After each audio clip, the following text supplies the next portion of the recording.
Good evening, everyone. Before commencing this public meeting of Council for March 5th, I'd like to acknowledge that as we gather today, I respectfully acknowledge on behalf of Council and the community that the City of Pembroke resides on the unceded traditional territory of the Algonquin people. We thank the generations of people who have taken care of this land for thousands of years. It is with this statement that we honor and respect the Algonquins on whose land we reside. So I'd like to call this public meeting to order. Are there any disclosures of pecuniary interest? Seeing none, I'd entertain a motion for the approval of this agenda. I have the Deputy Mayor, seconded by Councillor Keel. Those in favor? That is carried.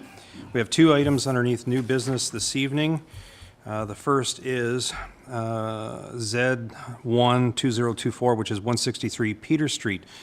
This meeting has been called to consider the application underneath the City of Pembroke zoning bylaw 2020-05 to rezone the property municipally known as 163 Peter Street from a residential R1 Type 1 R1 zone to a residential Type 3-45 R3 45 zone. Clerk, can you please report on how notice was given? Notice was given by mail to all owners of property within a 120-meter radius of the subject land and was posted on site on February the 5th, 2024. Thank you. And Mr. Hutton, if you can kindly provide us with your report at this time. Thank you, Your Worship. The applicant, Jason Turcott, has submitted a site plan proposing an addition of 3 dwelling units to the existing duplex dwelling being 2 dwelling units at 163 Peter Street to make it a converted dwelling with a total of 5 dwelling units. The property is currently zoned residential type 1 by the zoning bylaw. While the R1 zoning generally only permits single detached dwellings and a minimum of an R2 zoning is typically required to permit a duplex dwelling, according to the Treasury's electronic records, the property has been billed accordingly for 2 dwelling units since electronic record keeping began in 2007. Therefore, it is likely that the property may be considered legal nonconforming. That stated, a zoning bylaw amendment is required to permit any further intensification. The proposed residential type 3-45 zoning is required to permit a converted dwelling as well as to provide site-specific relief to allow for said converted dwelling to have a maximum of 5 dwelling units, as well as to address deficiencies for minimum lot frontage, minimum interior side yard, and landscaping requirements. All other R3 provisions for converted dwellings are met or exceeded, including minimum lot area, front yard setback, rear yard setback, lot depth, landscaped open space, dwelling unit area, and maximum building height. Therefore, this application can be viewed as very much being in keeping with the intent of the zoning bylaw. The proposed zoning is compatible with the surrounding area, which has an already diverse mixture of zoning. Immediately abutting the property to the north is an R4 zone and an R2-14 zone. To the east and rear is an R4-27 zone. Only to the immediate south is there another R1 zone.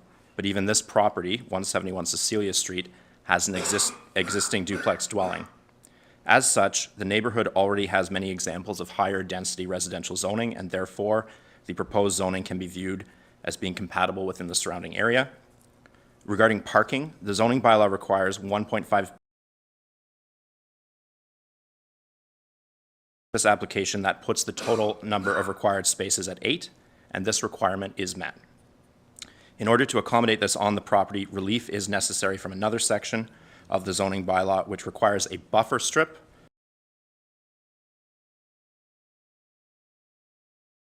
or off-street parking spaces in a yard that abuts a residential zone. While the proposed site plan shows a 10-foot buffer strip along the property line to which the 8th and last parking space abuts.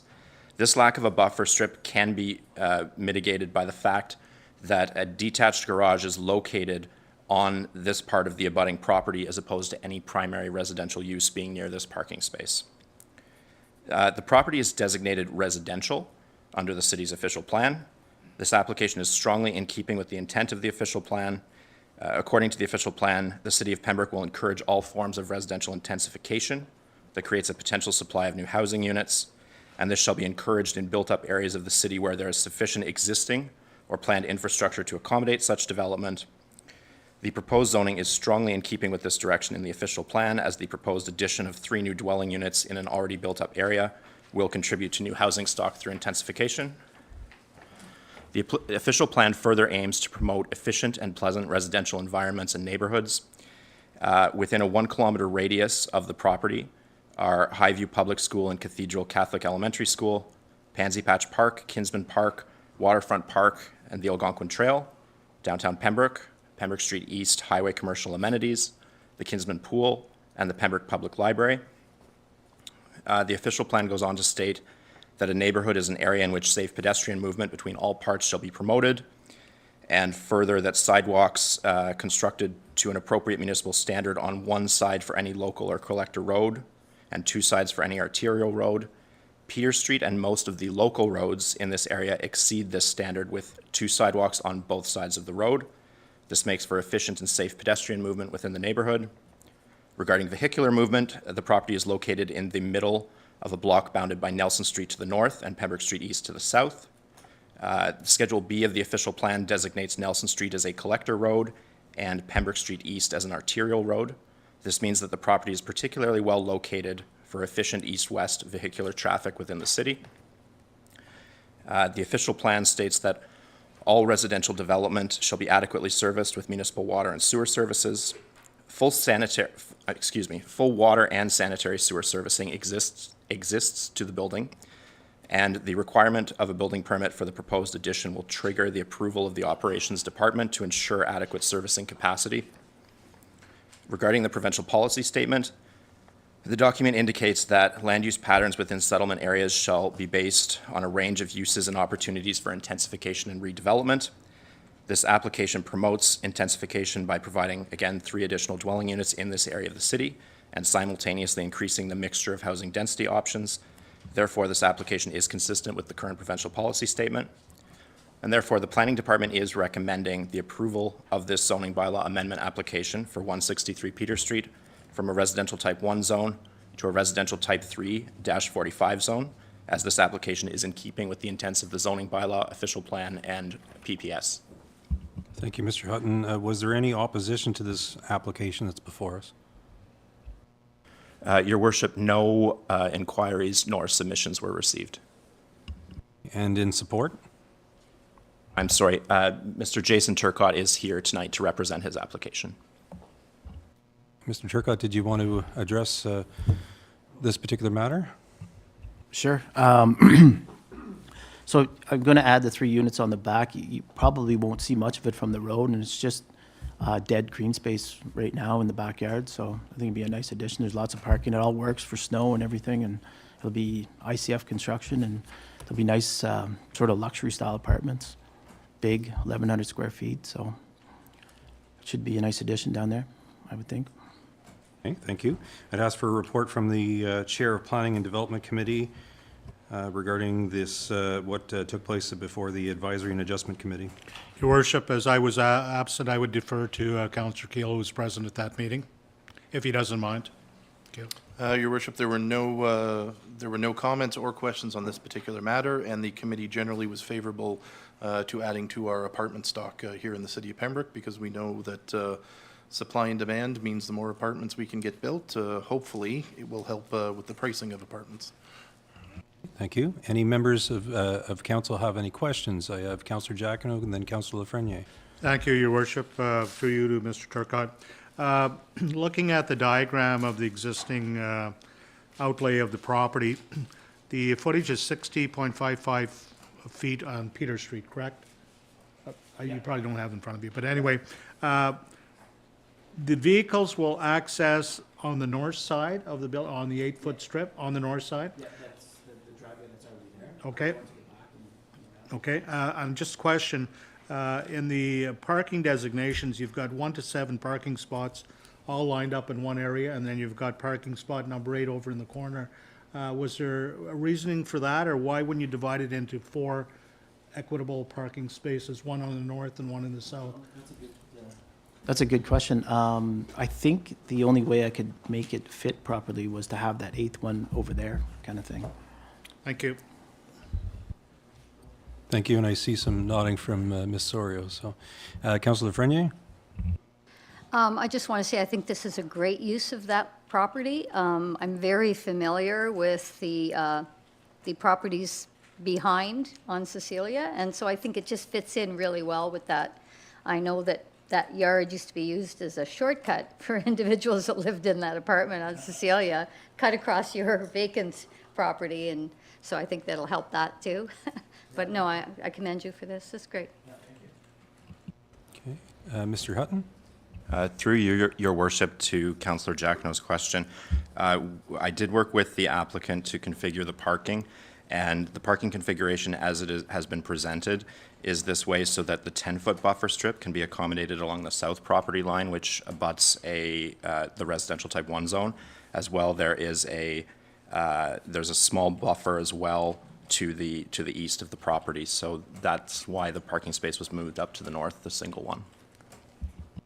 Okay, thank you for that clarification. If there's members of the public that wish to be notified of council's decision, please contact Mr. Hutton at City Hall. I'd ask for a motion to adjourn this particular public meeting. I have the Deputy Mayor, seconded by Councillor Plummer. Those in favor?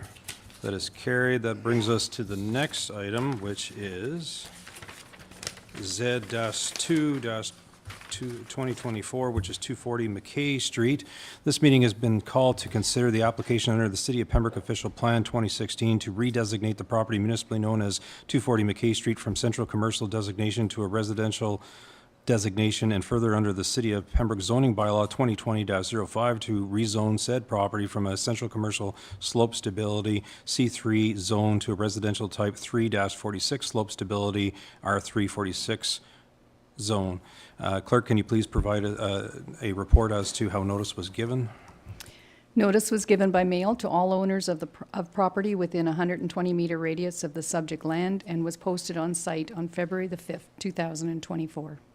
Very good, thank you. Mr. Hutton, can you please provide a planning report regarding this particular application? Thank you, Your Worship. The applicant, again, Jason Turcott, has submitted a site plan proposing the conversion of the existing building at 240 McKay Street, which was previously a medical clinic, to a converted dwelling of 6 dwelling units. The property is currently zoned central commercial slope stability by the zoning bylaw, and while the C3 portion of this zoning allows for dwelling units above and below ground floor non-residential uses, a converted dwelling being a fully residential use is not a permitted use, and therefore a zoning bylaw amendment is required. Regarding the slope stability marker in the zoning, while both the current and the proposed zoning include this S marker, which indicates that no development shall be permitted within 30 meters of the top of the bank, because there is no expansion of the existing building footprint, nor any new development is being proposed by this application, the proposed redevelopment within the existing building is permitted despite the S marker.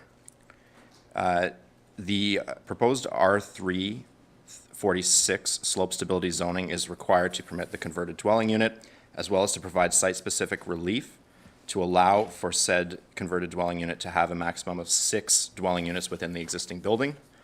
All other requirements for a converted dwelling in an R3 zone are able to be met or exceeded, including minimum lot area, lot frontage, front yard setback, rear yard setback, interior side yard setback, lot depth, and dwelling unit area. By meeting and or exceeding all of these zoning requirements, the application is very strongly in keeping with the intent of the zoning bylaw. The proposed zoning is highly compatible within the surrounding area.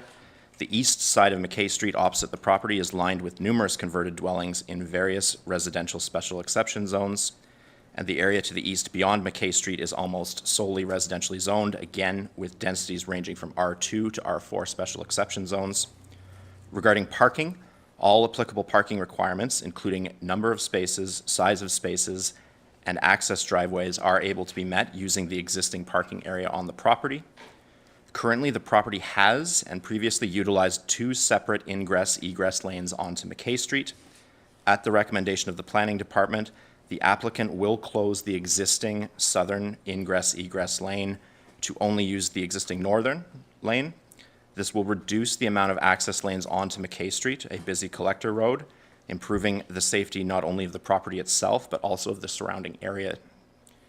240 McKay Street is currently designated central commercial by the official plan. According to the plan, this classification of land means the predominant use of land in the area shall be for the buying and selling of goods and services. And so, while the past use of the property as a medical clinic did meet this intent of the official plan, the proposed sole residential use requires an approved amendment to the official plan. The proposed official plan amendment to a residential designation would support the full use of the property as residential. Again, the City of Pembroke will encourage all forms of residential intensification to create a potential supply of new housing units. And this application is strongly in keeping with this direction in the official plan, as the proposed conversion of the existing building and redevelopment of the property will contribute to new housing stock in an existing built-up area. Regarding neighborhoods, the official plan aims to promote efficient and pleasant residential neighborhoods and environments that shall include schools, parks, shopping facilities, a community center, and a library. And within a 1 kilometer radius of this property, we have Highview Public School, Cathedral Catholic Elementary School, Equinox Public School, Bishop Smith Catholic High School, and Algonquin College, Pansy Patch Park, Kinsman Park, Waterfront Park, and the Algonquin Trail, downtown Pembroke, the Kinsman Pool, the PMC, and the Pembroke Public Library. The official plan goes on to state regarding safe pedestrian movement, again, sidewalks constructed to an appropriate municipal standard. McKay Street and most of the local roads in the area exceed the standard for a sidewalk on one side of a local road or two sides of a collector road. And therefore, this makes for efficient and safe pedestrian movement within the neighborhood. For vehicular movement, McKay Street is designated as a collector road by Schedule B of the official plan, and Pembroke Streets east and west, the city's sole arterial roadway, are within 400 feet north of the property. Another collector road, Mary Street, is within 400 feet south of the property. This means that the property is incredibly well located for efficient vehicular movement within the entire city. The official plan states, again, that all residential development shall be adequately serviced with municipal water and sewer services. And again, as this redevelopment will trigger the requirement for a building permit, that will alert the operations department to ensure that there is adequate servicing capacity to the property. Regarding the provincial policy statement, again, land use patterns within settlement areas shall be based on a range of uses and opportunities for intensification and redevelopment. This application strongly promotes both of these by proposing 6 new residential dwelling units in a currently vacant existing building. And therefore, the planning department is recommending the approval of the official plan and zoning bylaw amendments application for 240 McKay Street from a central commercial to a residential official plan designation, and from a central commercial - slope stability zone to a residential type 3-46 slope stability zone. Thank you, Mr. Hutton. Was there any opposition to this application? A single informational concern was received. That was regarding the ingress-egress lane to the south and the contributing traffic to McKay Street. That was addressed. The planning department did recommend, and the applicant acquiesced to having the southern ingress-egress closed.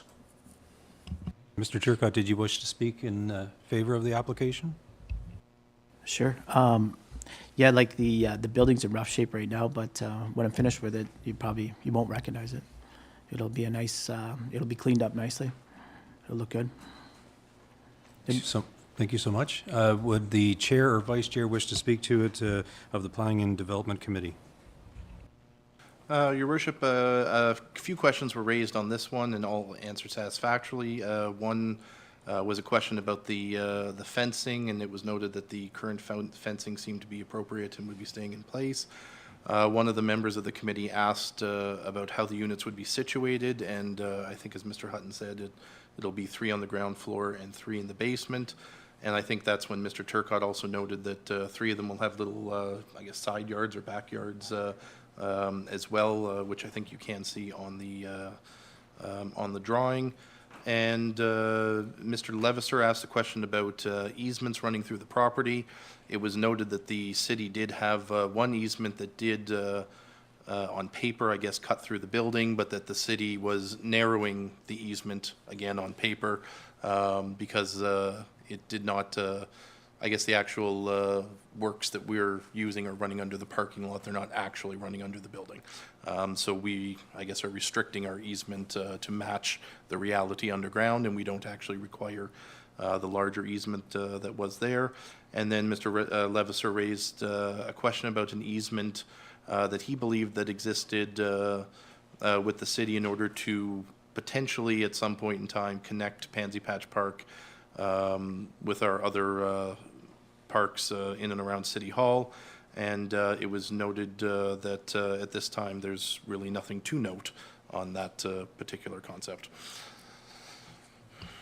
Thank you so much, Councillor Keel. Any members of council with any questions? Councillor Giacono. Thank you, Your Worship. The rentals themselves, are you looking to define them as a place for a senior citizen or perhaps a student? I know that Algonquin College is going through some throes at the present time with the restrictions on international students coming to the country, based on federal legislation, hopefully, which may change. But I'm just wondering, Mr. Turcotte, and we're appreciative to see this type of housing taking place. Is it aimed towards seniors? Is it aimed towards or young people? Well, the top units have really no stairs, and they have a cute little backyard. So it's sort of like the top is made for older people, like widowers or just single people, or maybe a couple sort of thing.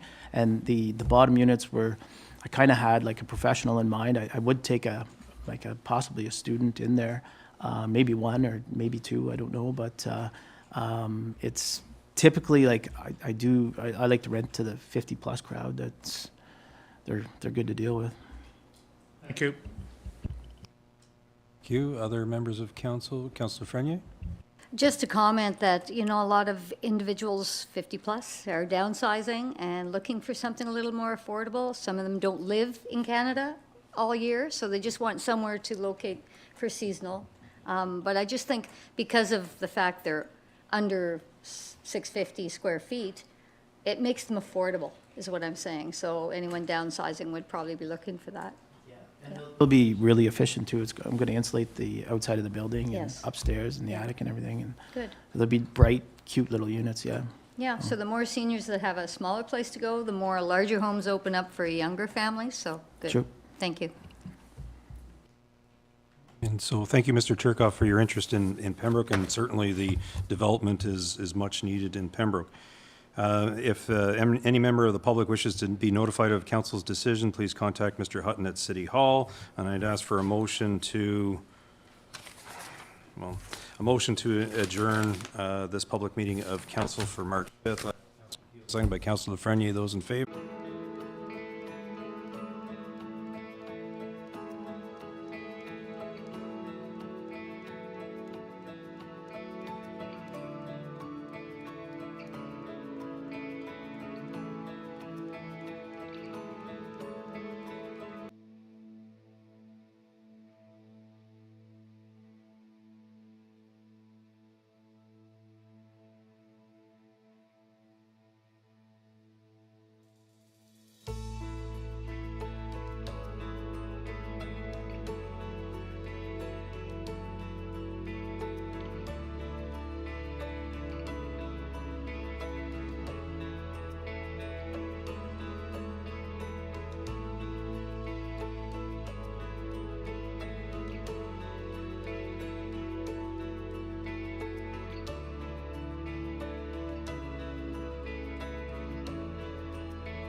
Good evening, everyone, and welcome to the Planning and Development Committee of Council of March 5th, 2024. I'll call this meeting to order. Are there any disclosures of pecuniary interest and general nature thereof? Seeing none, we'll move on to the approval or amendment of the meeting agenda. Need an approval, no amendments. Moved by Councillor Plummer, seconded by Councillor Keel. Those in favor? Thank you. The meeting by the Deputy Mayor, seconded by Councillor Fournier. Questions, additions, omissions? Seeing none, those in favor? Thank you. Any business arising from the minutes? Seeing none, we'll go on to new business. Welcome, Ms. Soriel. Nice to see you. Nice to see everyone here. Good evening. report that was brought before this committee on January 2nd, and the committee tabled this report until staff could review the issues that were raised at the meeting. And the issues included meter increases, the PB from 50 cents to 75 cents, and the third one was to increase the expired meter ticket to $15 instead of the proposed $25. And on February 20th, a second email from the PBIA was received in which they stated they were not adverse to increasing the parking fines related to the parking contrary to time limits from $25 to $35, but to ensure that the expired parking meter tickets only be increased to $15. And in that matrix that we had provided now and as well on January 2nd, that change was shown as $35. So that has already been noted. So we're looking for really direction tonight in regards to the fine for an expired meter. As you're aware, on February 20th, Lou Hamill was present at the Parks and Recreation Committee to talk about his concerns about the downtown parking and the fine increases. He feels that meters are necessary to keep traffic flowing, and in a conversation with myself, he said he would like to keep the meters at the present rate of 50 cents per hour and ensure the fine for parking at an expired meter does not go beyond the $15. So a little bit of background, the city manages 198 metered parking spaces and 633 parking stalls in the downtown core. Of the 198 parking meters, there are 147 older meters and 51 new meters. So according to McKay Meters, who's our consultant that we deal with, the 147 older meters cannot be recalibrated to increase the fee per meter. So the existing fee of 50 cents per hour would not be able to be changed for those 147 meters. So to change to new meters, there's a cost of $220 per meter, and this would cost about $32,340 plus HST. The 51 new meters could be recalibrated to increase the fees. However, this would only cause confusion if only those 51 meters were increased, and they're dispersed all over the downtown. They're not just in one area. So to obtain the new fees and fines, we looked at staff time, we looked at the cost to maintain the parking lots, we looked at supplies like parking tickets. We also did a review of several municipalities, which included municipalities within Renfrew County and in Ontario that were similar size to us. And we found that the city's parking fees and fines are typically lower than the average of other municipalities. So based on the information compiled by the various municipalities and based on trying to attain an increase in revenue to help decrease the inflating costs of like snow removal and taxes, a matrix was created that recognized the severity of fines based on community safety. And based on the previous direction of the Planning and Development Committee, the fine increases are as follows. So these increases, you see, instead of me going over each one of them, were discussed at the January 2nd meeting, and there were no issues except for the only area to be discussed for the fine would be parking at the expired meters. Right now, it's $10. PBIA would like to see it increased to $15. The Planning and Development Committee suggested $25. There was even a suggestion of $35 at that meeting. So direction is required for that. So by increasing the fees and fines as proposed and assuming the same amount of fees and fines are increased in 2023, the bylaw enforcement department's revenues could be increased by approximately $28,235 annually if expired permits were raised from $10 to $25. And that would be, the meters would stay at 50 cents an hour. If expired meter permits were raised from $10 to $15, as requested by the PBIA, then revenues could be expected to increase by $21,385 annually, which is a difference of $4,350. So once I get direction this evening, a draft bylaw will be sent to the Ministry of the Attorney General to ensure that the short form wording and the fines are appropriate. And once I get that back, then a bylaw will be forthcoming to council. So I'm looking for your direction this evening. Councillor Plummer. Well, it's always good to get opinions from their downtown PPA to understand what they're looking for, what their opinion. But I guess at the end of the day, the buck stops here, and we as a council have to make a decision on what's best for the city, and we have to look at also weigh the costs on inflation and staffing time and basically meter fees. We understand the presentation said we can't increase the meter fees because of the older meters, and then we have a price of excess of $30,000 to replace meters. That's certainly not in the budget, and we're not looking to do that. So I'm certainly in favor of keeping the $25 for expired meters. Giving the PBA, they wanted both. They wanted no increase in meter fee, and also a small increase in fines for expired meters. But I just don't think $15 is much of a deterrent for people not putting a quarter in. You know, you can still get a half hour on a quarter. So I think 50 cents stays for the hour, and we keep our fees at $25 for expired meter.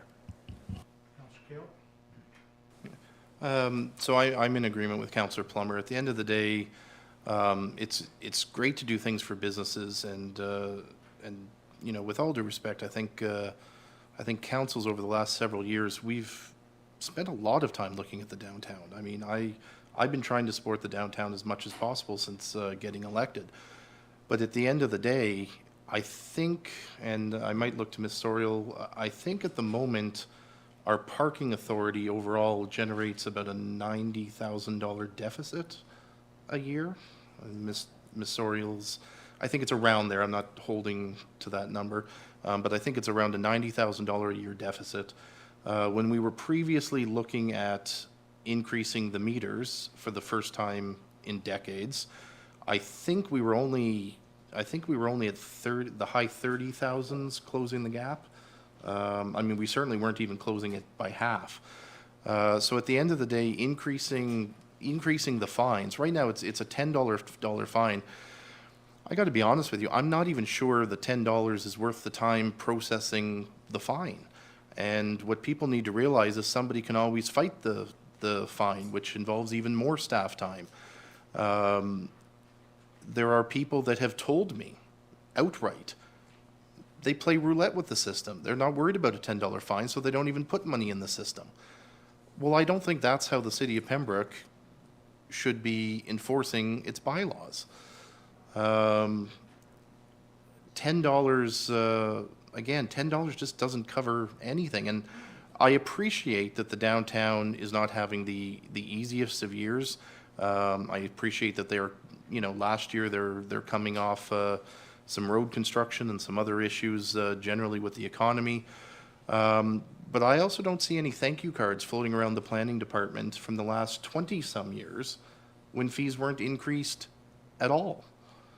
You know, where's the thank you last year for not increasing parking fines or fees? I mean, these things haven't been touched in over 20 years. I was in high school the last time these things were touched.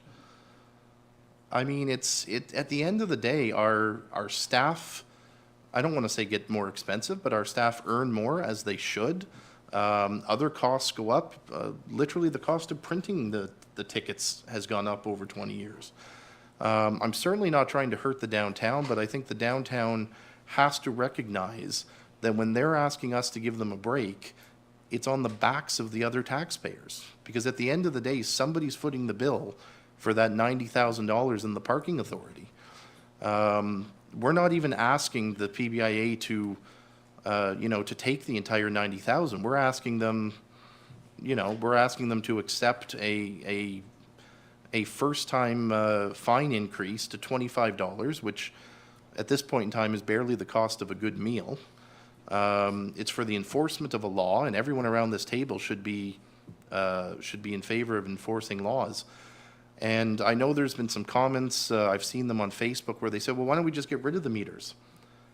Well, the PBIA and the downtown businesses don't even want us to get rid of the meters because it keeps traffic moving. And what that means is without the meters, potentially somebody could, park their car out there for all 8 hours a day, and then the people whose businesses are next to that stall, that stall's never open for their customers to park in it.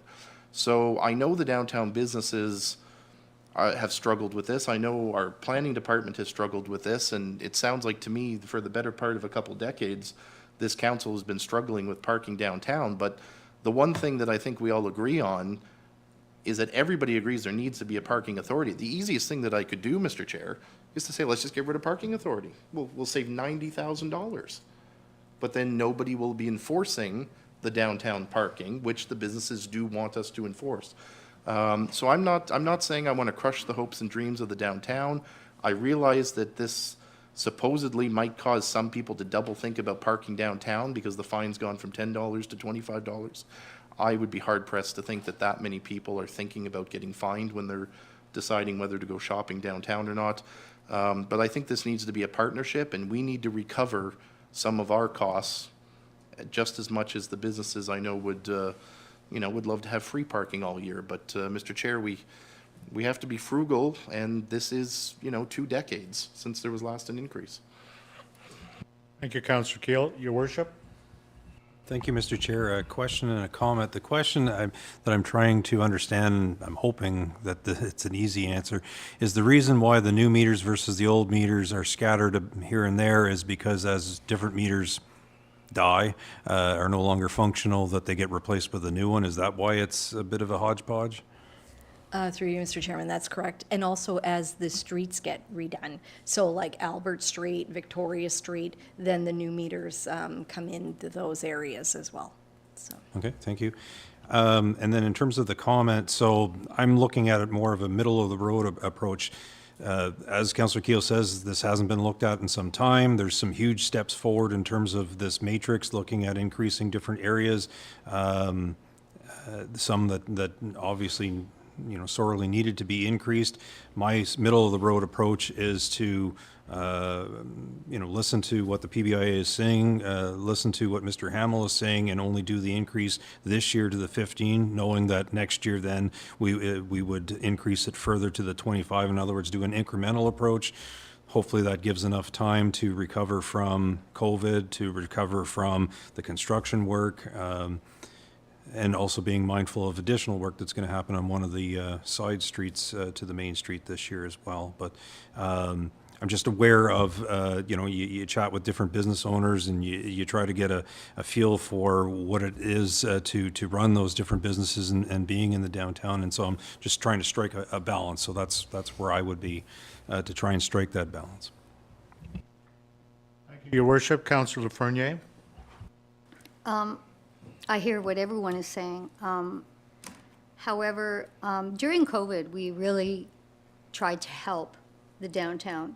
Free parking, extended from a sample, like we were doing a trial period that turned into be a year or two. So we have been trying to help.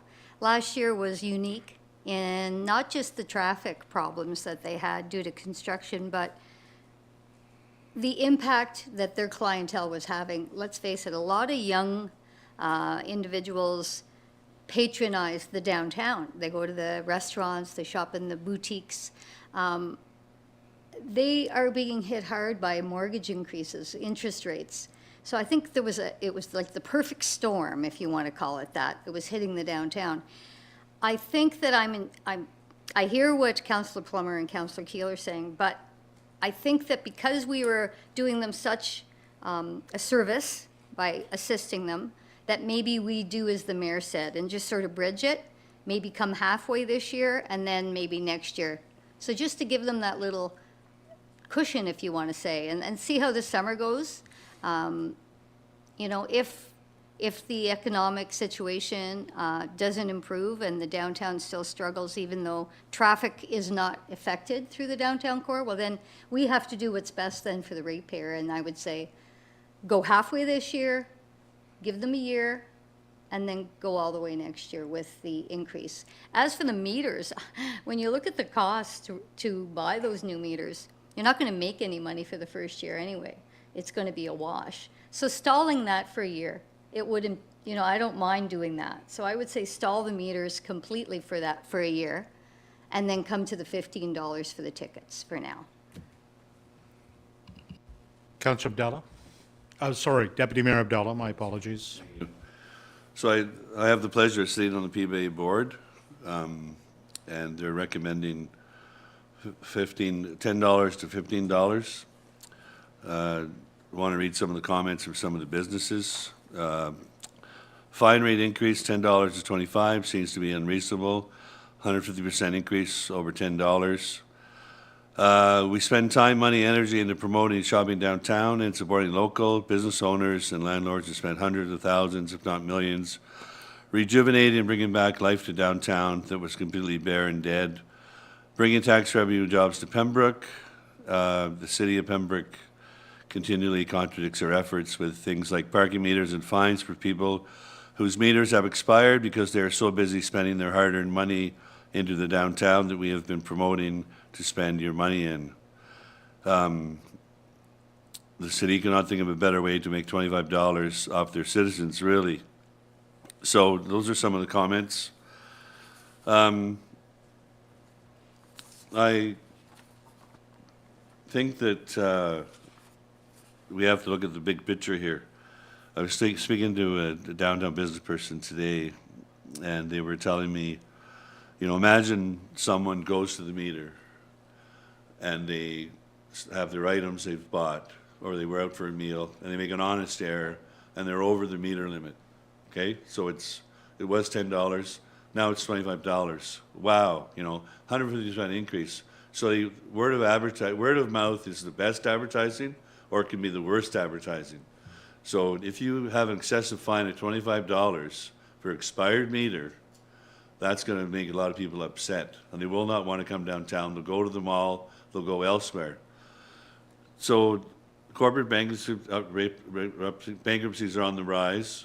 Also, the CEBA loan is being repaid. You mentioned, Councillor Finney mentioned mortgage interest rates are up. It gives a negative perception, a financial burden, reduced foot traffic on local business, loss of customer loyalty, the tax base. You know, we're going to gain $43.50, but if a couple of businesses go under, you lose that tax revenue. So now is not the time, especially after Mr. Hamill was here at the last meeting, and he spoke eloquently about how the impact of the detours were and coming out of COVID had on the PBA.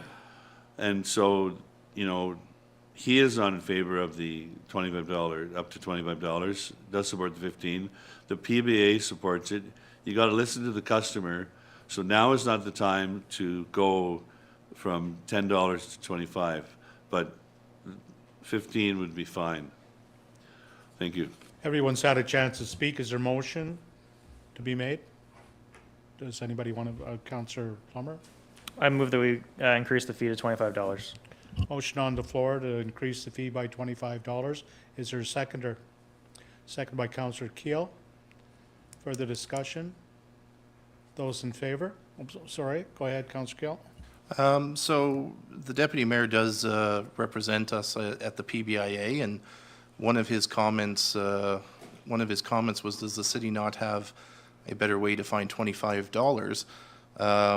According to our procedural rules, we're allowed to ask questions of members, and I would ask him, how can the PBIA come up with $90,000 for the parking authority that we provide them? Were there any suggestions from the PBIA how to close the gap on the parking authority that largely benefits the downtown? Councillor Abdelli, would you like to respond through the chair? Promote, one of the suggestions is to work with the PBA in promoting the downtown, not having excessive fines, so people will come down, spend more money, so we'll have more businesses open. There really is no parking. The parking authority was disbanded years ago. There's no so-called parking authority. Is that correct? Through you, Mr. Chairman, no, the parking authority has been disbanded, but it is under the bylaw enforcement department. The parking is under now. Right. So the model, you're losing $90,000 a year on the model, so the model's not working. So one thing that was suggested for the fine, if you're going to if you have a $15 fine, have a sticker on each meter that says $15 fine for over the limit. So make sure you advertise it, have a media campaign. So, but as far as the found money, you know, you're going to have an effect on business. We'll lose further money if some businesses go under because of the increased fines. Now's not the time to raise it to $25. Is the seconder, final comment? Councillor Fernie, would you like to speak? I just want to make a comment. So I have total respect for Bethia at the PBIA. She's diplomatic, she's polite, she seems appreciative of everything that we support when it comes to like closing streets and doing everything we can for the downtown. I really don't appreciate when we hear from some of the downtown merchants in such a negative, slandering way and saying, you know, we're continually contradicting our support for downtown by looking at rates. I think that's a little over the top. You know, I mean, we really do nothing but go out of the way to support the downtown. And just because we are trying to raise rates doesn't mean we're bad people or that we hate the downtown. So to report something like that, I'm not a vindictive person, or else I might just say, you know what, I'm going to support that big raise just because of that comment, you know, but I won't. But I just want everyone to remember that we don't subsidize parking in any other business, or we don't have a parking bylaw officers, you know, or meters, or do the work that we do for downtown. So we do provide them with a lot of service that we don't necessarily provide Pembroke Mall or the West End Plaza, you know, and I mean, they maintain their own parking lots. Yes, they don't pay a downtown levy, but I'm just saying, we really do a lot for what they pay. So I just want that known. And I'm still going to support the $15. I'm not going to support this motion, but I just want maybe you to go back with that message and defend us, because I think we deserve being defended. And anyway, that's my comment. Councillor Keel as the seconder, and then final comment to the mover. Nothing? Seeing no further comment, everyone has spoken. The motion is that we increase the fine to $25. Those in favor? 2. Those against? 4. The motion is defeated. Are we addressing the meter rates as well? That was not addressed in that motion, question. No, I don't think, did we cover that? I'm sorry. No, I don't believe you did, but, So I would move that we maintain the 50-cent meter rate per hour for one more year and revisit it next year. Motion by Councillor Fournier. It's not a second, it's just information, I guess, through the chair. The report we had stated that many of the meters could not be increased due to the age of the meters. So to that veil, we would only be increasing a handful of meters. I'd have to reel back to the actual amount. Only a number of meters that are sporadic around the city to increase the fee, which would cause confusion on what the meter cost is. So I don't believe it's in council's best order to increase the fees on meters at this time unless we're replacing every meter. And I would further that to the Director of Planning. through you, Mr. Chairman, what I was suggesting was that we leave it at this point, and then next year, when it comes to budgeting, I can bring forward another report in regards to upgrading the meters, and then a discussion can be had at that time. So that was the recommendation of staff. House Counsel with the recommendation from staff. Is that fine? Oh, Your Worship, excuse me. I was going to ask, Mr. Chair, of either yourself or Ms. Soriel, perhaps what the motion should be, because there's a number of changes in this matrix thing. Perhaps the motion is to accept the matrix that's before us and throw onto it that if I can get to that part of this lovely report, is that this expired meter permits be raised from $10 to $15. But because I see a number of changes in the matrix, unless I'm losing something here tonight. So does that make sense? Yeah. Okay, so I would make that motion then if that moves this forward. Seconded, moved by His Worship, seconded by Deputy Mayor Gallo. Discussion? Those in favor? Motion is carried. Thank you. You have your direction. Next item, item B. De-designation request for Heritage Building 84 Isabella Street. So we received a request from Bruce and C.B. Papin, who are the owners of 84 Isabella Street, to de-designate this property as a heritage building under the Ontario Heritage Act. The property was designated in 1991, and the property was originally recommended for designation for both its historical and architectural significance to the community, and I've attached a copy of the bylaw so you can read all about it. But after 31 years of ownership, the applicants plan to put the building on the market and retire. And according to the applicants, the building has received numerous restoration projects over the years, and most of the heritage features of the building are now in excellent condition. The applicants wish to de-designate the property because they feel that a designation is an impediment to the marketability of the property. There are no longer any provincial grants available regarding restoration for heritage buildings. So according to the Ontario Heritage Act, council can repeal a designating bylaw, freeing the property from this, heritage alteration and demolition restrictions.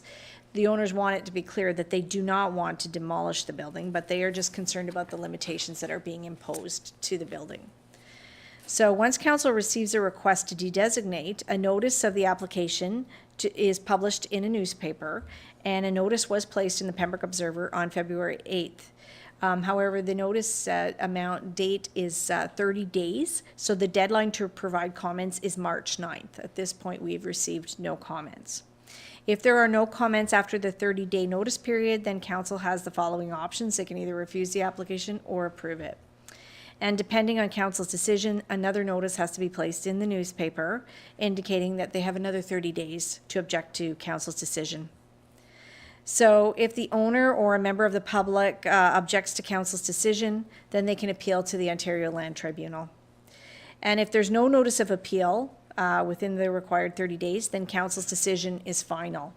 So the repealing bylaw is then registered on title, and it's sent to the taken and removed from the city's heritage registrar. So the city has de-designated 253 Catherine Street and 48 Renfrew Street for the same reasons as the owners of 84 Isabella Street. So there are no financial implications for the city. The applicant has paid the required fee, and this recovers the costs, the advertising costs. That's Councillor Fernier. I would move we support staff's recommendation to de-designate. Moved by Councillor Fernier. We have a seconder to de-designate. Moved, second by His Worship. Discussion? Councillor Keel? So perhaps perhaps, Mr. Chair, you might be able to comment on this, given your experience on council. So when I first went through our package on Friday night, my first thought was, well, the owner of the property wants it de-designated, so let's de-designate it. And then I thought, Sunday night, when I was looking through the package, I thought, well, obviously there's a reason that you first designate it and that it has protections. And because if we were just to be at the whim of the owner, well, then why register them in the first place if we're only going to deregister them when the next owner says, well, I just bought the property and I don't like it designated as a heritage, so take it off. So I'm wondering, do you recall generally how the city has treated heritage buildings? Like, is this something we've been concerned about, or has it been more the owners, like what precedents, I guess, have we looked at? I can make a comment, but I'm going to defer to our planner, and then maybe I'll comment after. Go ahead, Ms. Oriel. Through you. So in the 90s, there were grants available for heritage designated properties. So there was a little bit of a run on properties to be designated so that they could be eligible for grants. Then the grants dried up. There are no more grants. And then that's when it started, the owners then started to ask for it to be de-designated. We only have several properties in the city, and now the main ones, the City Hall is designated, the library, Victoria Hall. So those would be the three that the city has. And I think that would be the only three now if this property, 84 Isabella Street, is de-designated. Thank you. Councillor Keel, I recall being around when some of these applications were made, and I don't think it was primarily just to get the grant, but it was to improve and maintain the heritage factor of some of the buildings. We have some beautiful buildings that are older within the community. You look at Grey Gables, for example. You know, they've tried to maintain the ambiance of that building, keep the historic, staircase. I'm sure many of you have been in there. Just beautiful. So that type of initiative draws people to the community. People come looking for heritage buildings. as they may with murals, and I know you don't particularly always agree with that, but people do seek out certain things, certain types of architecture. And I mean, you know, you go to Parliament Hill, you want to take a look at the Parliament buildings. You want to know there's history. I think part of that was maintaining the history. But as the owner obviously wants to, and Mr. Babbitt, of course, has been a great historical maintainer of buildings within the area. Even the businesses he owned on the main street, he redid them classically, put in proper windows, et cetera. So, I mean, we have to congratulate him on that.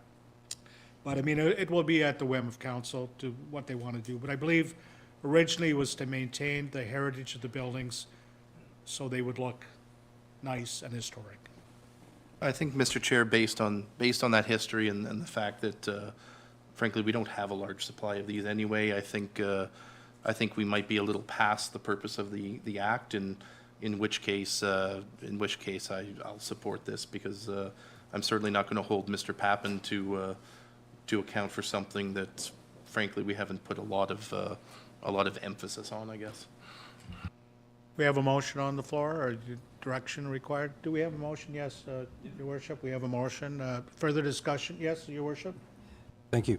Thank you, Mr. Chair. So certainly anyone that knows me knows that I love history. I love the historical buildings, but I also I will share this with council that last year I was contacted by CBC after Painted Sharks, the Painted Sharks movie received a number of awards, and they were asking me, what does this mean to Pembroke, and what, you know, why would someone want to film movies in Pembroke and so forth?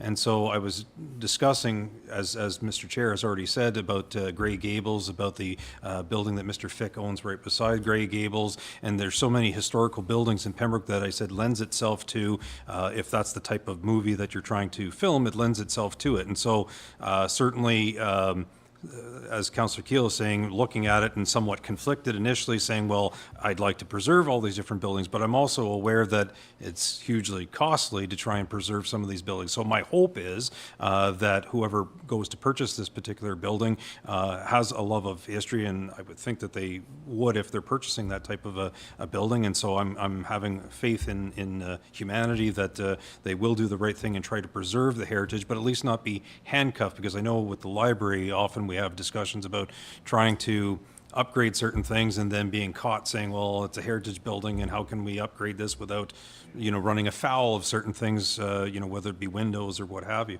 So I'm in favor of the motion. And I have that faith that whoever purchases it will hopefully have that same love of that particular building. But certainly I think it adds a lot of value to the city of Pembroke that certain younger municipalities are missing.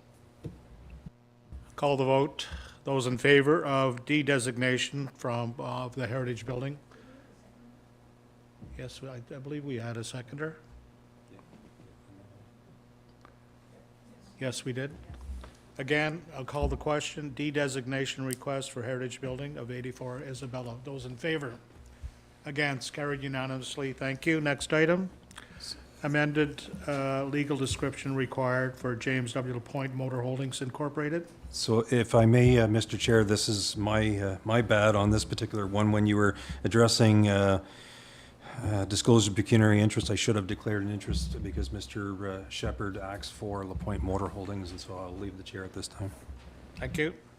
His worship has left the chair declaring a pecuniary interest, which he did not disclose at the beginning, as an oversight.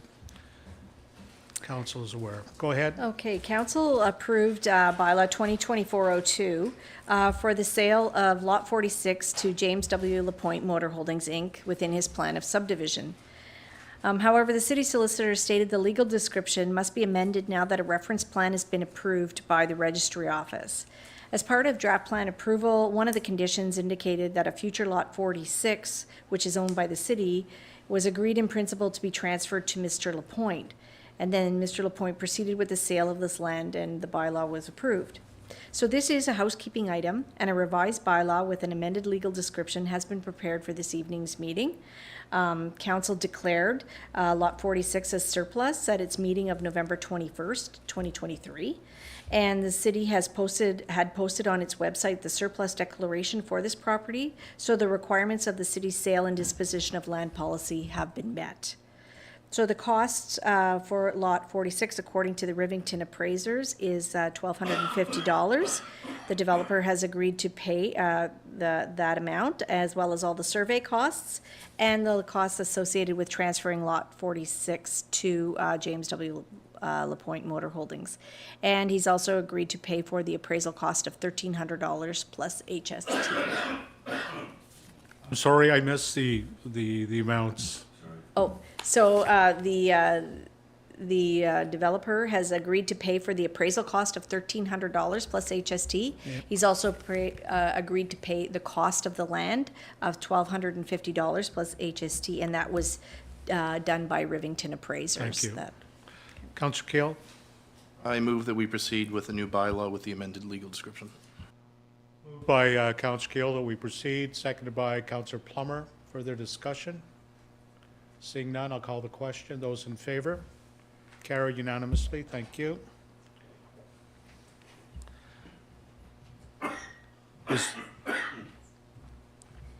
His worship has returned to the chair.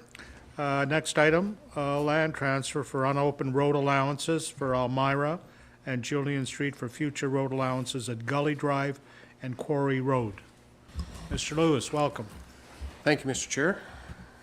Staff is seeking direction regarding the transfer of unopened road allowances at Julian Street and at Elmira Street in exchange for future road allowances at Gully Drive and at Quarry Road. If direction is provided for the land swap, a bylaw will be prepared for the March 19th committee meeting, or council meeting.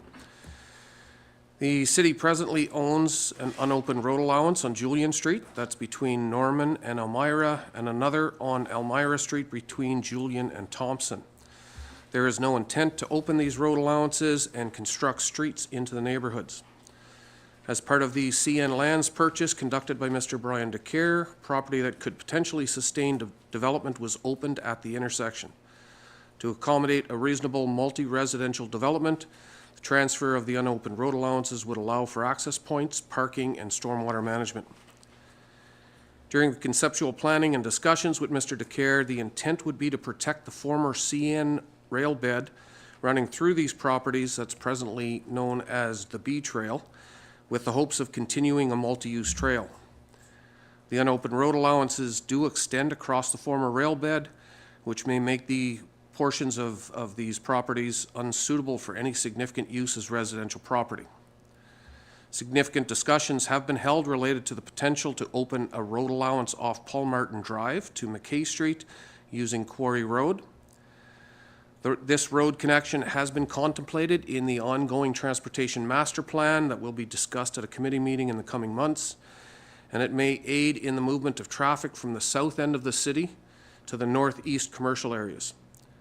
Additionally, the potential opening of a road allowance off McKay Street at Gully Drive would allow a new entrance into the new water and septage receiving depot from areas northeast of the city and would benefit the users of the station.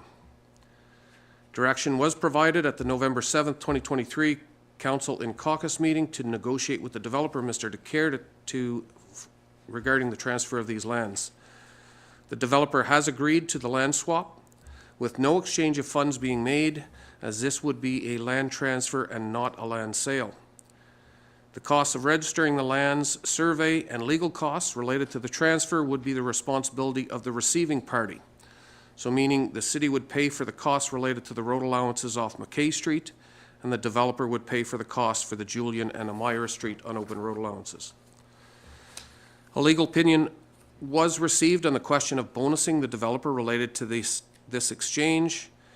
The legal opinion states that the only concern would be the value of the lands being different due to the location within the city. So although the lands the city would receive are larger than the lands that the developer would receive, the value could be less than what the city would be transferring to the developer. The legal opinion went on to advise that if there was a basis to suggest that the per acre value was the same, then bonusing would not be considered applicable. So the city's sale and disposition of land policy would consider the city lands being transferred as non-viable meaning they cannot be developed on their own due to the insufficient size to permit development on their own. And that policy further states if a parcel of land is considered non-viable, a value of $12,000 per acre, which is the city's value for industrial lands, shall apply and appraisal is not required. The city will not be required to obtain a property valuation unless council directs otherwise for classes of land specific to this situation, including closed highways, if sold to the owner of the abutting land, which is the case for the developer at Julian and Elmira, as well as for land formerly used for railway lines if sold to the owner of the abutting land, which is the case for the city at Gully Drive and Quarry Road. The land swap proposed differs from a land sale, as the city will benefit significantly by obtaining the road allowances off McKay Street for future addition to the transportation network. The sale of the properties at Elmira and Julian Street would not have been considered was it not for the proposal of the developer who purchased the CN lands, nor would the sale to other parties provide for the benefit of the road allowances off McKay Street. Alternatively, based on committee direction, the city's unopened road allowance could be declared surplus to provide notice to abutting property owners of the proposed disposal of the non-viable land, understanding that the benefits of the road allowances off McKay Street would not form part of that, and the unopened road allowances would not be developable on their own. For financial implications, as this is a land swap between parties, there are no purchase costs. There would be fees related to the exchange for survey, registering the lands, and legal fees, with the city's portion in the magnitude of $15,000. Thank you, Mr. Chair. Discussion? Councillor Keel? Thank you, Mr. Chair. I couldn't be more in favor of this. I think this is fantastic news for the city, and I certainly commend you, Mr. Lewis, for getting this negotiated. At the end of the day, I think the land swap, as opposed to declaring any of the lands as surplus land, because certainly our intent is not to sell them. Our intent is to do the swap. So I would suggest proceeding that way. Believe it or not, one of the issues that I came about from a few houses, certainly one on Town Line for sure, and I think the other two were in Springfield Crescent, was the fact that they really wish someday the city would get this opened up. So believe it or not, this I even heard this on the doorsteps from the people. So this this is more than just the city's operations department or us here at council looking to link a couple things. I know this is something that people have been talking about for a very long time. I commend you, sir, and certainly I would move that we proceed with the land swap. Moved by Councillor Keel, seconded by Councillor Fernier. Further discussion? I have a question from the chair, if I may. Are we following our own procedure? I know it's a land swap, but should we not be listing this as surplus as necessary, or is this not necessary? In answer to the chair, we've reviewed the policies, and I've noted a couple of the points that were in the policies, so we are meeting our requirements under those policies for these particular lands. Thank you. Motion's on the floor. Discussion? Those in favor? Against? Passed unanimously. Thank you.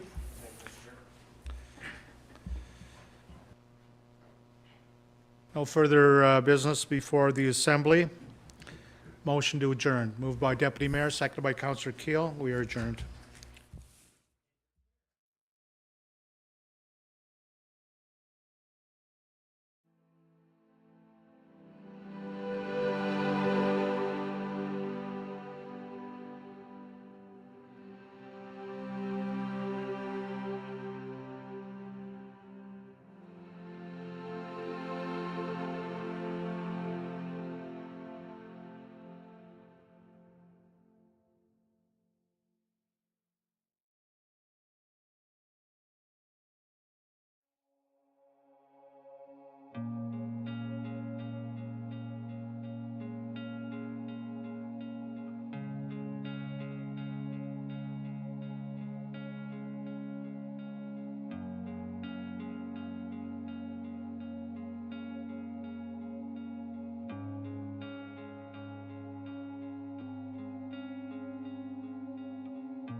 Good evening, everyone. Welcome to our Finance and Administration Committee meeting for Tuesday, March 5th. I'd like to call the meeting to order. Any disclosure of pecuniary interest and general nature thereof? Seeing none. Motion to approve or amend the agenda. Motion by Councillor Keel, seconded by Councillor Plummer. Those in favor? Carried. Approval of minutes of the Finance and Admin Committee, February 6. Councillor Plummer, seconded by Councillor Keel. Those in favor? Carried. Any business arising from those minutes? Seeing none, we'll proceed to new business, 6A, Pembroke Fire Department Annual Report. We welcome Chief Sell. Thank you, Mr. Chair. So welcome to our 2023 annual report. And we thought it fitting to have the Bickle, which turned 100 this year, as our cover photo. The Bickle was purchased by Chief Day in 1923 and went into service in 1924. Review our mission statement quickly. It is our mission to continually strive to provide fire and life safety protection, prevention, and education to the residents and visitors of the City of Pembroke with dedication, teamwork, civic pride, and professionalism. And the Fire Department's vision: the Pembroke Fire Department is dedicated to continually improving the quality of life to the people we serve with exemplary service in a cost-effective and efficient manner. I've included our organizational structure in our PowerPoint, and it's in the annual report as well, and there's no change since 2022. So this particular slide, this is part of my introduction. So in 2023, the Fire Marshal's Office wanted an emphasis placed on smoke alarms and the role that they play in saving lives during fires. In 2022 was the highest death total that the provinces have ever seen due to fire-related deaths. So in 2023, a new emphasis was placed on smoke alarms. So the results were mixed. We did see a 10% reduction in the number of fire deaths in 2023. However, the number of fatal fires rose when compared with 2022 stats. So we do have a long way to go in promoting and educating the public in fire safety. We celebrated 3 service awards in 2023. Captain Morgan and Acting Captain Kyle Zimmerman each earned 15 years recognition, with myself receiving recognition for 20 years service. Career staff promotions: firefighters Emma Gibbon and Brad Lapierre completed their annual promotional testing, and they were both promoted to the rank of first class in 2023. Firefighter Riley Poirier was promoted to the rank of third class firefighter in 2023 as well. For our volunteer staff, we had 4 new recruits who were hired in 2022. They completed their training in 2022, and then they started responding in January of 2023. And we had 1 resignation in 2023.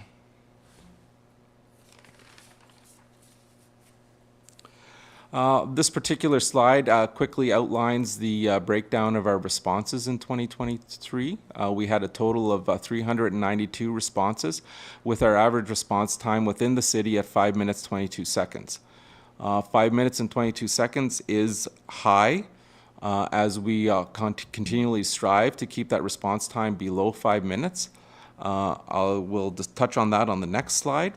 Sorry, can you just go back one, Stephen? Rescues, 87 rescues, 95 false alarms, and so on and so forth. Those are pretty much the responses for 2023. So this is the breakdown of the 6 zones within the city of Pembroke. So the fire department is located in Zone 4, which is the purple zone at the on the south end of the city.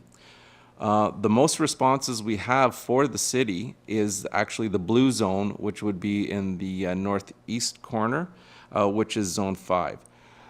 So due to construction projects over 2023, it basically cut off our response route to the eastern portion of the city. So in that sense, that 5 minutes and 22 seconds for an average response time is in my opinion, quite exceptional, considering some of the detours that we had to contend with literally from the end of April till mid-December. So this is a comparison of response by districts. So District 5 continues to be our main response area. So these I've taken these 2 years in particular because these are the 2 full years that I've served as chief. So I feel that we can start to see, we can start to actually compare the numbers versus to when I wasn't doing these presentations. Slide number 11.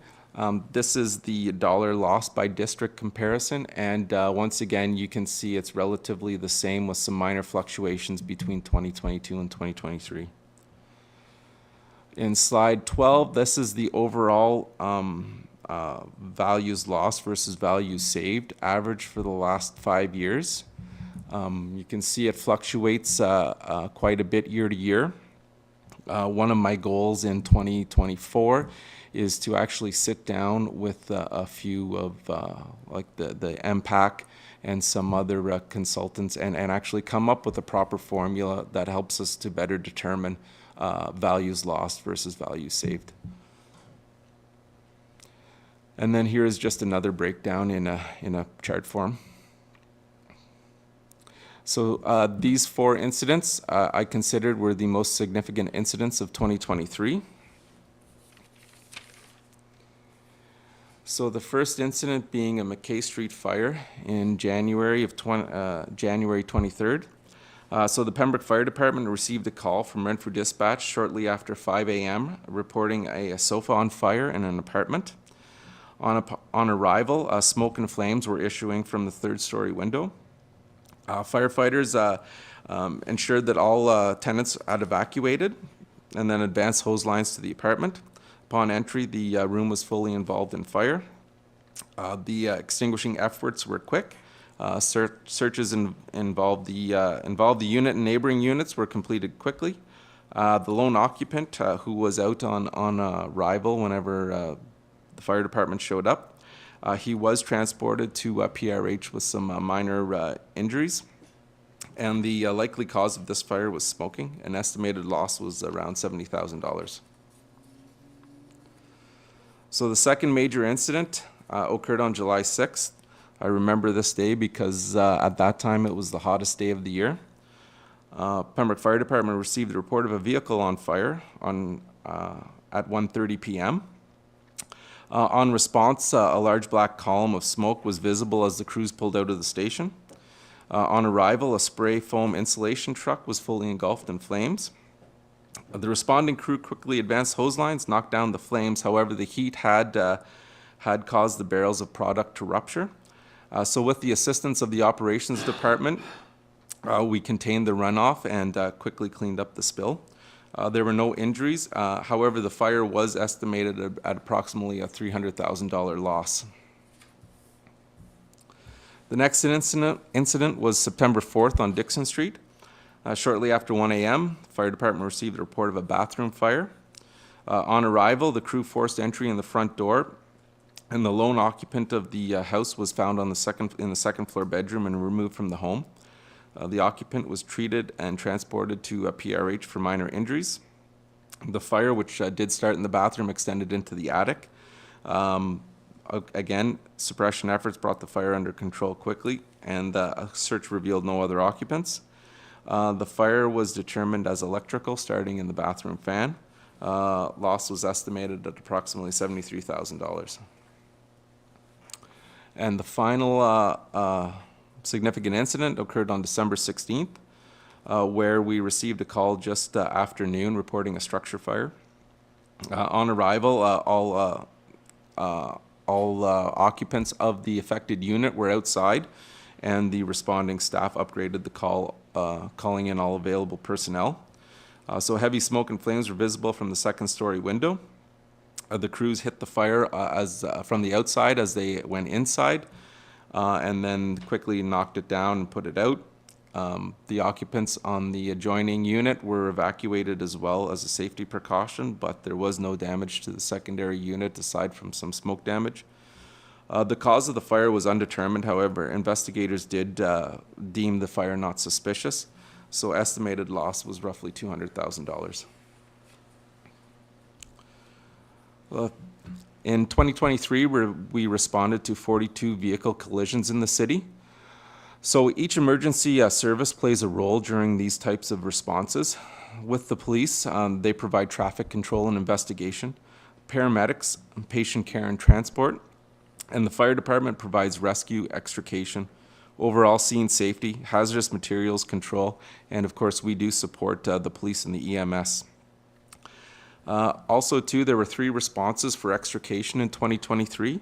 All of these were in Laurentian Valley, and the total costs were recovered, and the total was $2,403.24. Further in 2023, we responded to 7 water rescue calls. Of course, the worst one was the assistance that we provide to Garrison Petawawa with the search and rescue efforts during that tragic helicopter crash on the Ottawa River. We also responded to Whitewater for a capsized boat on Muskrat Lake. We responded twice to Laurentian Valley for water rescue, and 3 rescue calls for the within the city's portion of the Ottawa River. We completed 2,044 inspections and consultations in 2023, with 244 contraventions to the Ontario Fire Code corrected. We reviewed or approved 56 fire safety plans. These plans cover all aspects of fire safety for buildings and occupants. These topics range from what to do if there's a fire, to evacuations, to housekeeping, to testing and inspecting life safety equipment.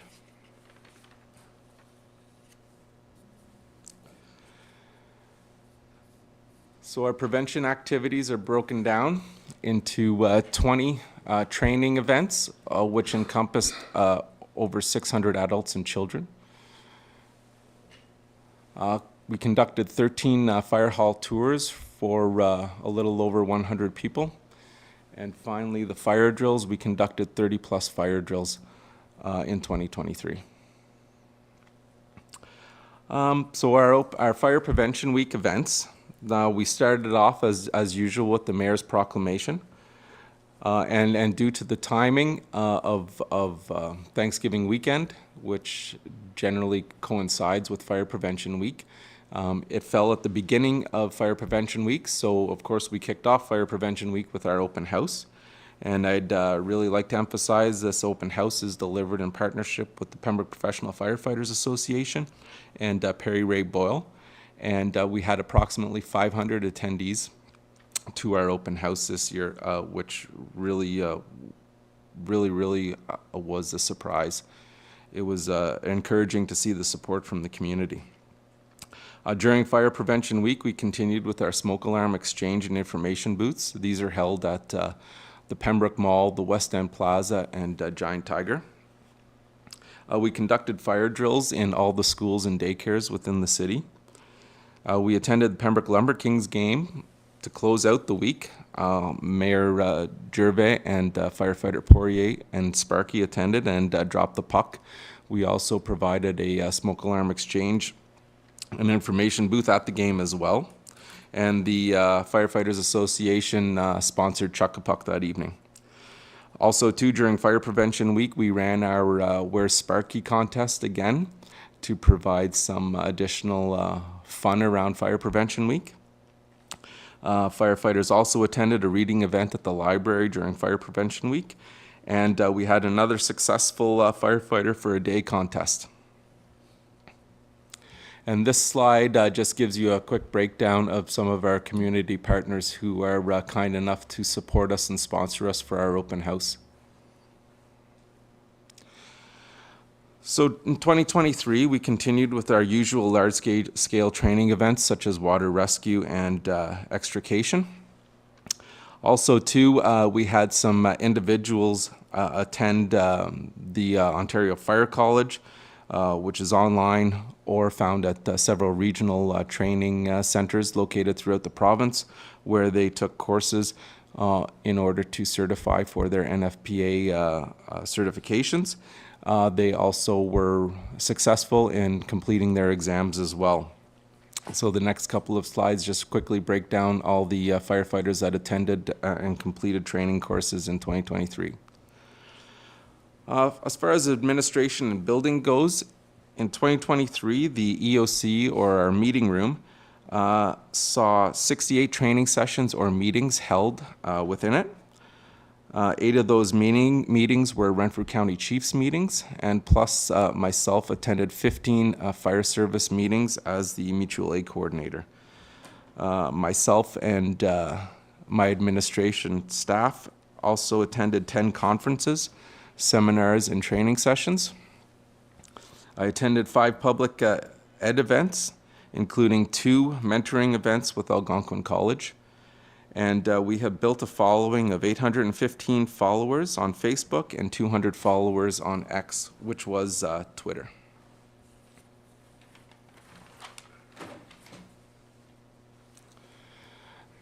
In this particular slide, we still work towards our dates that we've listed as our equipment replacement schedule. And of course, we are partnering with our new asset management team to develop this into a more well-defined plan. And the one thing I will I'll point out at a later date, that's fine. And so we get to the good part, Pembroke Professional Firefighters Association. So again, in 2023, the support that they provide to several community groups is phenomenal. So the next few slides, we'll just roll through them slowly, give you a quick breakdown of exactly what they do and what they donate to throughout the year.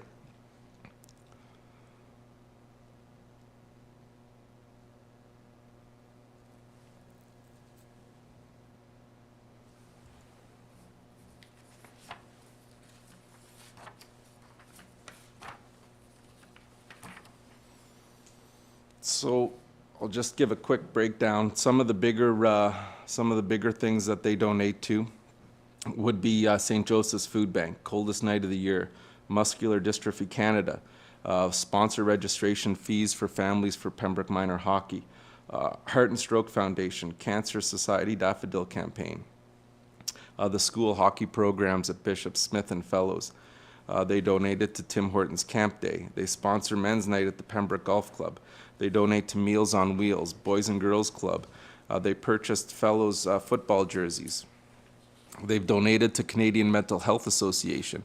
They donate to the Krista Johnson Memorial Run for Change. They donate to the local OSPCA. They participate in Canada Day fireworks. They support Legion Branch 72 with Remembrance Day Wreath. They donate to the Kiwanis Club Christmas Toy and Food Drive. They participate in the CPAN Snowsuit Fund by utilizing the fire department as a collection and drop-off point, which was overwhelming this year. The amount of snowsuits that they organized and received was phenomenal. They donate and participated in the 9 Run Run fundraiser for mental health. They continue their annual donation to the Silver Stick. They participated and donated in the Movember campaign. They donated to the Christmas Angel Fund. And of course, they conduct their annual Chili Fest, which raises a lot of funds, which they disperse then back into these organizations. Some of the newer events this year was the public skating at Snow Spree, Art in the Valley Gala at Grey Gables, with a donation to the Robbie Dean Center, Kids Fight Cancer, and their charity bass tournament in the summer is also another big event that they raise a lot of funds for the community. And of course, too, I had mentioned it earlier, but the association is also a huge sponsor for our annual open house. And without their assistance, not just financially, but physically being there to spend time with the community members that attend, I'd never be able to put on such an event. So I'd really like to thank them for everything they do for me and for the city. So Before we wrap things up, I'd just like to touch on some new things that occurred in 2023. And of course, one of the big items was the passing of bylaw 2023-63. This new bylaw was a bylaw that came into effect on September 5th. The new bylaw completely overhauled the existing recreational burning bylaw, allowing more residents the opportunity to enjoy a recreational fire in their backyard. The new bylaw also addressed some safety issues that were not a concern when the previous bylaw was updated. So for 2023, we've seen 92 recreational burning permits issued in the city of Pembroke for a total of $7,850 generated from these permits. So 68 of those 92 were approved and issued after the signing of the new bylaw on September 5th. So in comparison, in 2022, we had a total of 25 permits approved. So since the signing of the new bylaw, the Pembroke Fire Department has responded to one incident where the property owner did not have a permit.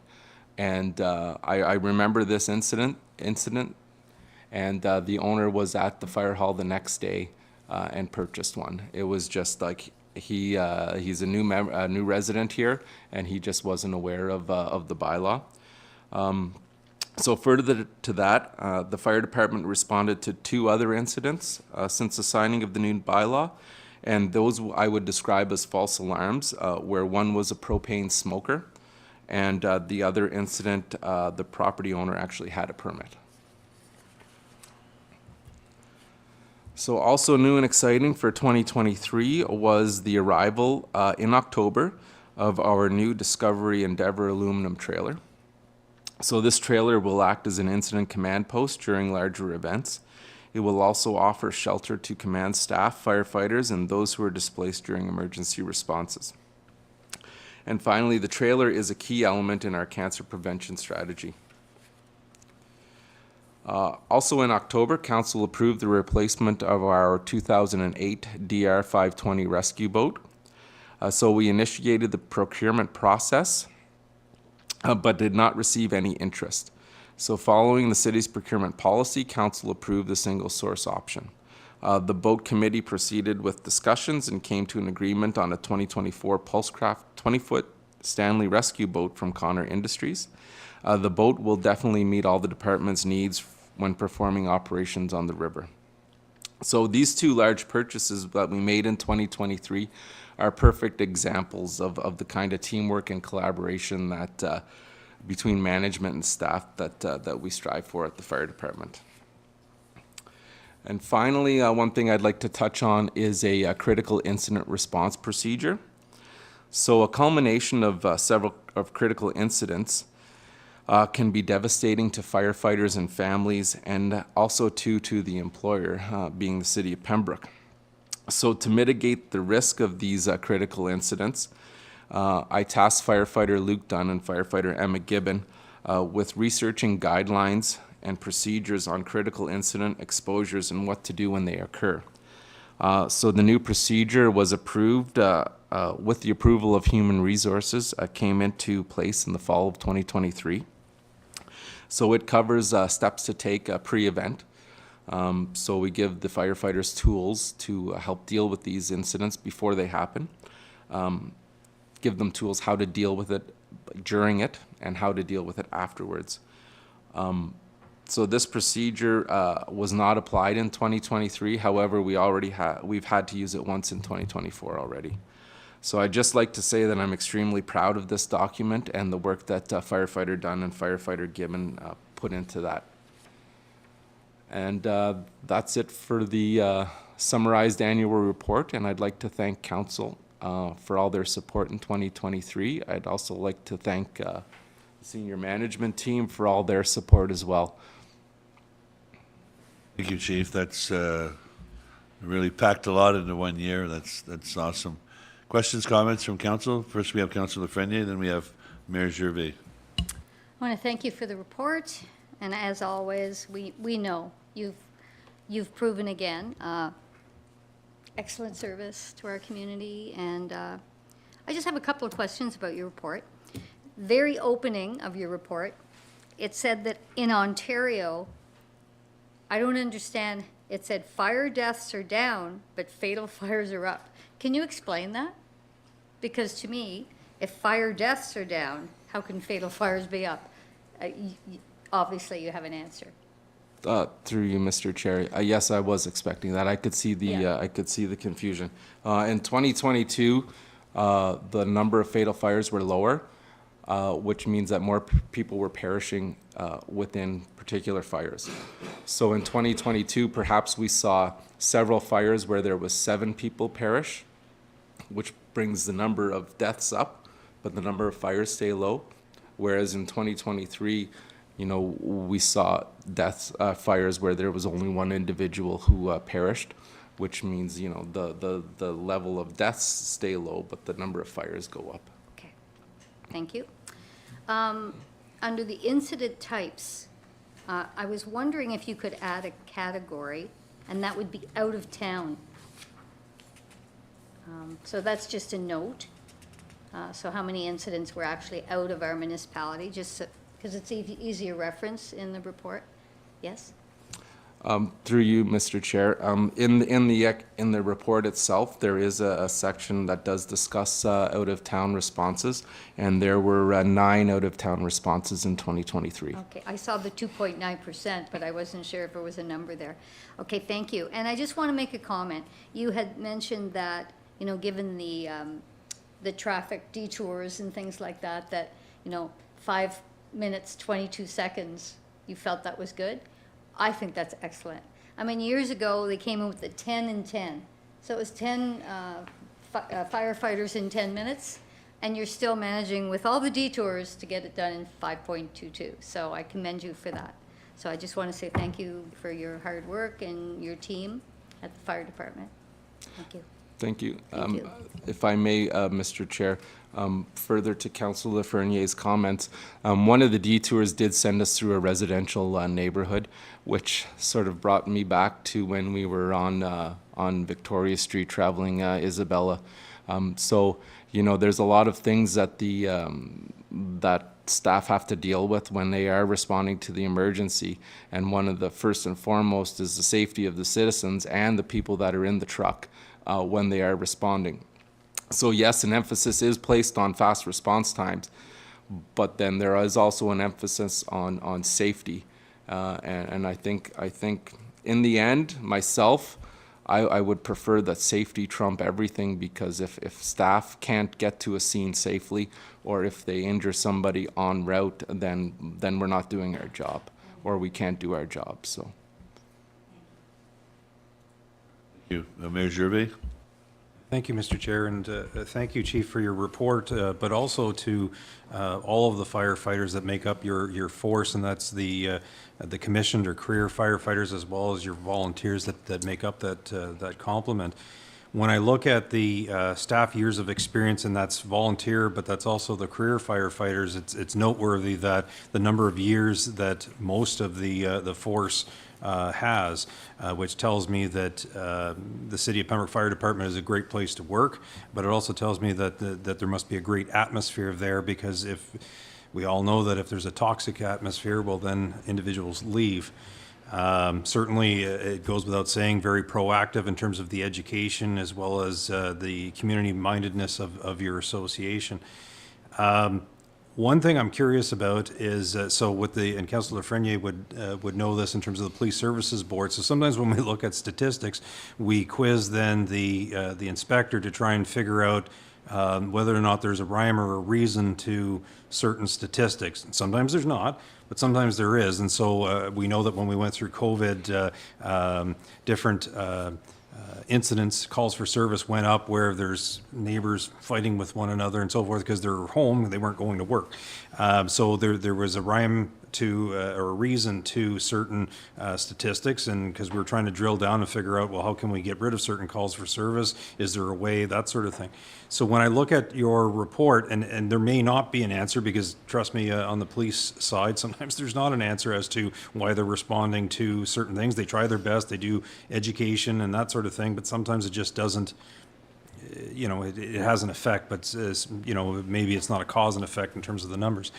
So I was trying to look at the incident responses by month and try to get a handle on looking at the different months and looking at the percentages and trying to figure out whether there was a rhyme or reason. Maybe it's an unfair question for you. I guess what I'm curious about is similar to the police service. Is there some methodology in relation to, okay, we're noticing certain types of incidents, because I can see certain, like the month of 2023, the month of June was 42, or July was 50, and the year before it was only 27.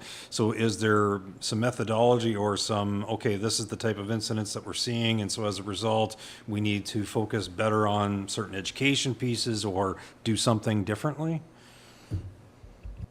Yes, thank you, through you, Mr. Chair. That is a good question. I am trying to figure out rhyme or reason to these numbers. And when I initially started doing this, I could see a pattern coming. But since COVID and the somewhat return to our normal call volume, I don't see any change.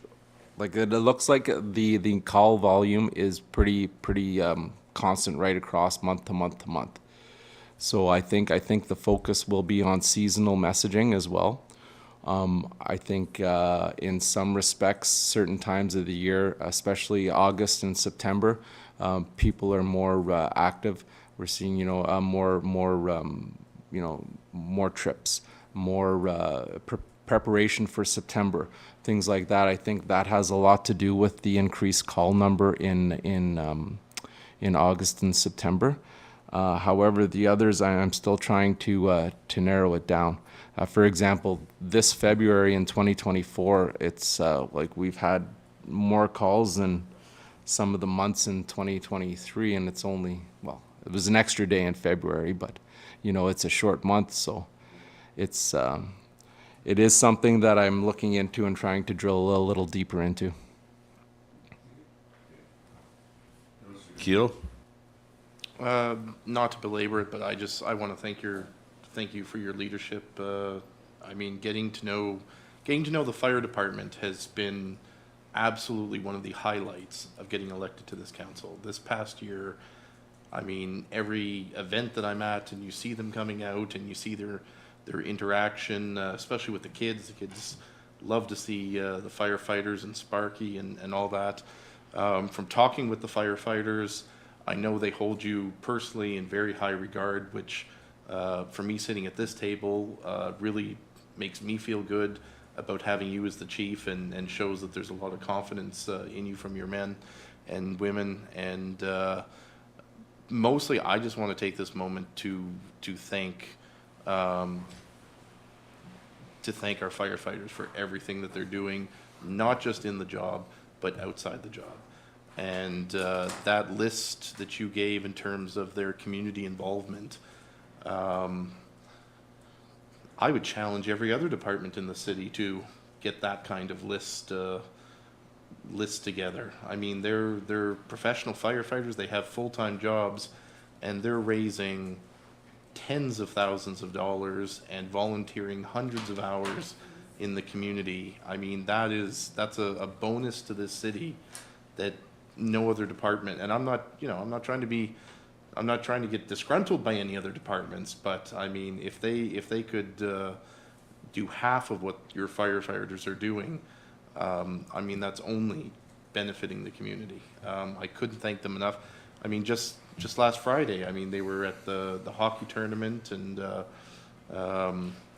we might want to ask firefighter Poirier whether that boarding was necessary, but we do have a picture of him in the penalty box. That's a Friday afternoon that obviously they weren't working. They could have been sleeping in. They could have been doing things with their own families or whatnot, and instead they were putting an entire day into a charity tournament.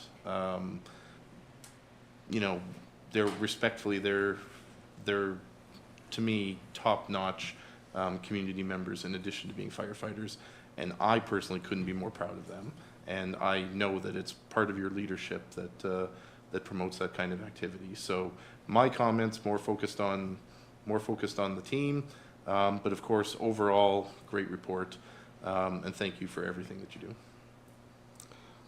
Through you, Mr. Chair, thank you, Councillor Keel. I'd just like to say that I was forced into retirement from the hockey team, and having those firefighters speak highly of me does cost quite a bit of money.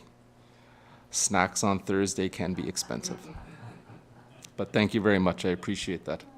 And the firefighters do appreciate council's support as well too, and they mention it quite often. So thank you very much. Thank you. We don't want to forget about Sparky also, and Sparky's contribution and volunteer hours, so very important. Moving right along, monthly report, Chief Sell.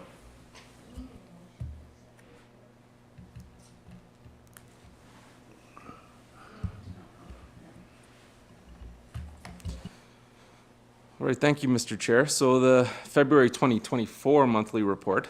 So we continue with the platoon portfolios for fire safety inspections. Fire safety presentation was delivered at Chartwell Pinewood Retirement Residence. The information discussed focused on general fire safety and personal safety from the Older and Wiser program. A presentation on rescue techniques and equipment were given to grade 7 physics class at Champlain Discovery. So the focus was on the equipment used and how the tools generate the power to perform the rescues. It was, I thought it was a very interesting idea from the teacher to have us in for that. Portable extinguisher training was delivered for 18 staff at Supple's Landing. 3 tours of the fire hall were held in February with a total of 39 adults and children attending these tours. In February, there were 3 fines handed out for contraventions to bylaw 2023-63. Public safety messaging in Pembroke's Pure Country for the month offered tips to homeowners on how to keep their gas appliance vents clear to avoid having carbon monoxide build up in their homes. We reminded listeners of the importance of having a working carbon monoxide detector as well. We also offered tips on what to do when the power goes out in your home or apartment. On our social media pages, we promoted the Pembroke Professional Firefighters Association's Skate with Sparky event for a snow spree. We offered some information and education on ice water rescues. We offered fire safety tips regarding candles and safe cooking for Valentine's Day, and information from some of our other community partners. This month, we also shared 2 media releases regarding emergency responses. For the month of February, Firefighter of the Month goes to Captain Sean Morgan for his efforts in fire prevention and his inspections, which is hugely appreciated. And Volunteer of the Month goes to Firefighter Dave Straisman. Volunteer Straisman responded to all the incidents and attended all the training sessions. So congratulations to Sean and Dave. Courses in February. So officers who could assume the role of incident command took part in Emergency Management System 100 and 200 courses offered through the Emergency Management Ontario.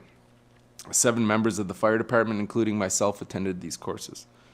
Acting Captain Kyle Zimmerman passed his exam for NFPA 1031 Inspector 1. Firefighters Dunn and Roots continued working through their NFPA 1041 Instructor 1 course, which they have just returned from doing the in-class portion, which ran from September 27th to March 1st. And firefighters Cahy and Troutman just left today to complete their in-course portion for the 1021 Fire Officer 1 course. For vulnerable occupancy inspections, one was completed at the Pembroke Regional Hospital, and there were no violations or contraventions to the fire code at this time. With Captain Lowe's scheduling of the vulnerable occupancy inspections and drills, Pembroke Regional Hospital generally conducts their drill in December. In the emergency operations room or the training room, of course, it did host in-house training sessions and departmental meetings. It had hosted the IMS 200 course discussed above. Also in attendance for that course were members of county municipalities and some of the city's emergency control group. The training room also hosted an asset management regional working group meeting, and it also hosted a meeting between the fire chiefs, the City of Pembroke, Laurentian Valley, Township of Whitewater Region, the Town of Petawawa, and North Algona Wilberforce to determine the new extrication mapping for the municipalities affected by Laurentian Valley's decision to provide extrication services to their own municipality. So as of March 1st, 2024, Laurentian Valley Fire Department will be providing extrication services within their municipality. The Professional Firefighters Association for the month of February sponsored the Skate with Sparky event mentioned earlier. So at this event, the association provided hot dogs, chips, cookies, and refreshments to all that attended. The association also donated to and played in the Garrison Petawawa Fire Department charity hockey tournament. This is separate from the association's tournament, which I'll discuss next month. Our training is outlined further on the next page, where career firefighters were working through a training library created by the Underwriters Laboratory. So all these courses are online courses, free, and our full-time staff are working through the library, and we're incorporating that into the training sessions for our volunteers as well too. Volunteer training for the month of February focused on building construction and fire dynamics. In February, we conducted 4 inspections, and we issued 5 permits. If you remember, in January, we conducted 1 inspection, but the individual didn't show up until the next reporting period to purchase their permit. February was a little slow with the smoke alarm program, where we only conducted 3 inspections and tested 8 smoke alarms. However, there were no issues with them, which was nice to see. Our inspections and consultations for the month, 127, with 10 fire safety plans reviewed or approved. Incident responses for February was 33, with an estimated dollar loss of $750, which resulted from 2 fires. Also in February, we sent out 5 letters of warning, and there is still 1 outstanding fine.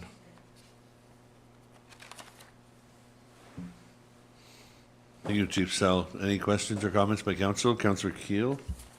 Is it possible to go into more detail on those 3 fines related to the recreational burning bylaw? Through you, Mr. Chair. Thank you, Councillor Keel. Long before I became chief, the fire department's response to violations of the burning bylaw was always, we're going to give you the opportunity to rectify it, so we'll give you a letter of warning. And if the letter of warning, if you still contravene the bylaw, then we'll proceed with fines. So in my entire career, we've never had an issue where the letter of warning didn't suffice in rectifying the issue. With this particular incident, there was a letter of warning given, and this letter of warning was given in 2023, shortly after the fire ban was lifted.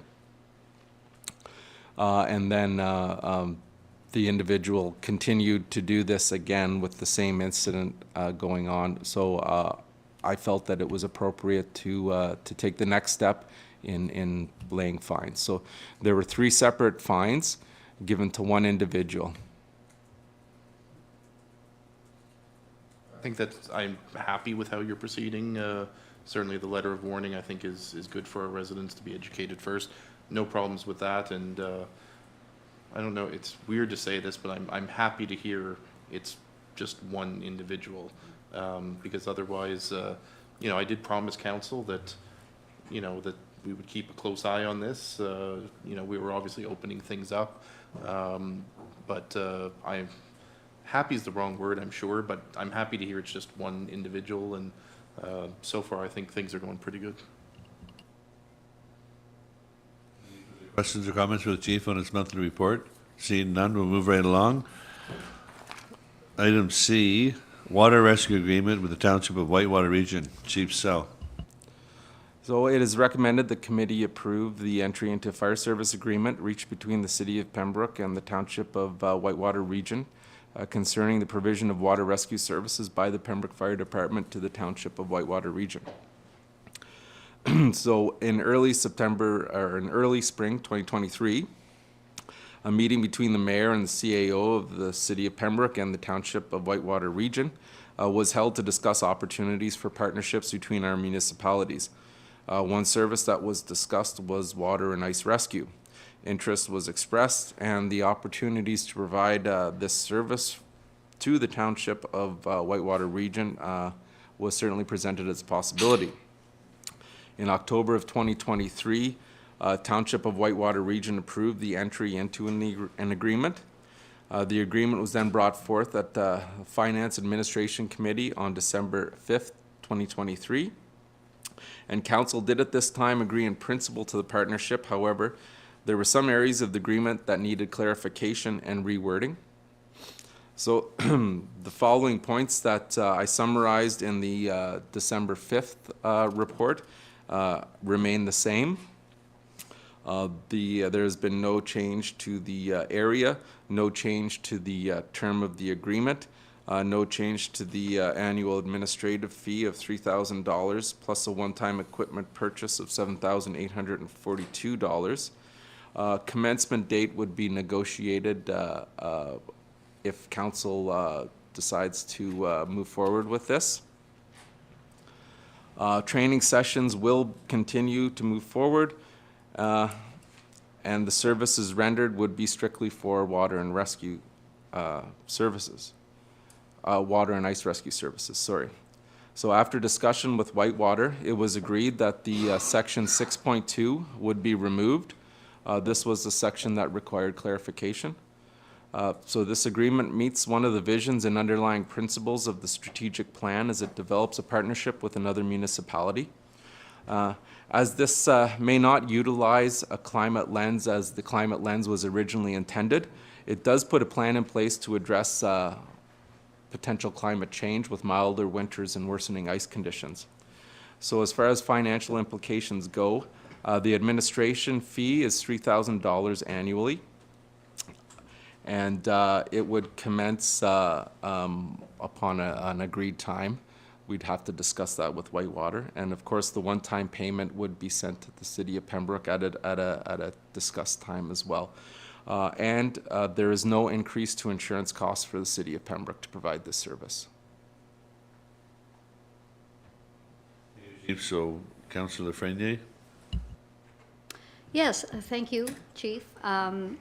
So just for clarification, the article, sorry, the point that was removed, I had to do with indemnification and liability on the city's part, so thank you for that. After reviewing it again, I just have a few concerns. Sometimes we enter into agreements that don't have an end date, and that's fine. This has a 3-year period. But the automatic renewal kind of doesn't sit right with me. I think that it should be a renewal that comes to council to think about again, because, you know, things change, that type of thing. The administrative fee of $3,000 as well, I almost think there should be some kind of COLA increase attached to that. I know it's only a 3-year agreement, but we've talked about it on other services that we provide, about putting an automatic increase, because let's face it, even over a 3-year period, our expenses do go up. My other concern, and I just want the chief to explain to me, a one-time equipment fee. If we're providing this service for 20 years, $7,800 doesn't go very far towards equipment. So I'm wondering what's the explanation of how that was agreed to. I just need some clarification or someone to convince me that that was good. So. Through you, Mr. Chair. Yes, Chief. The 3-year limit, if it satisfies a committee, I can bring it back.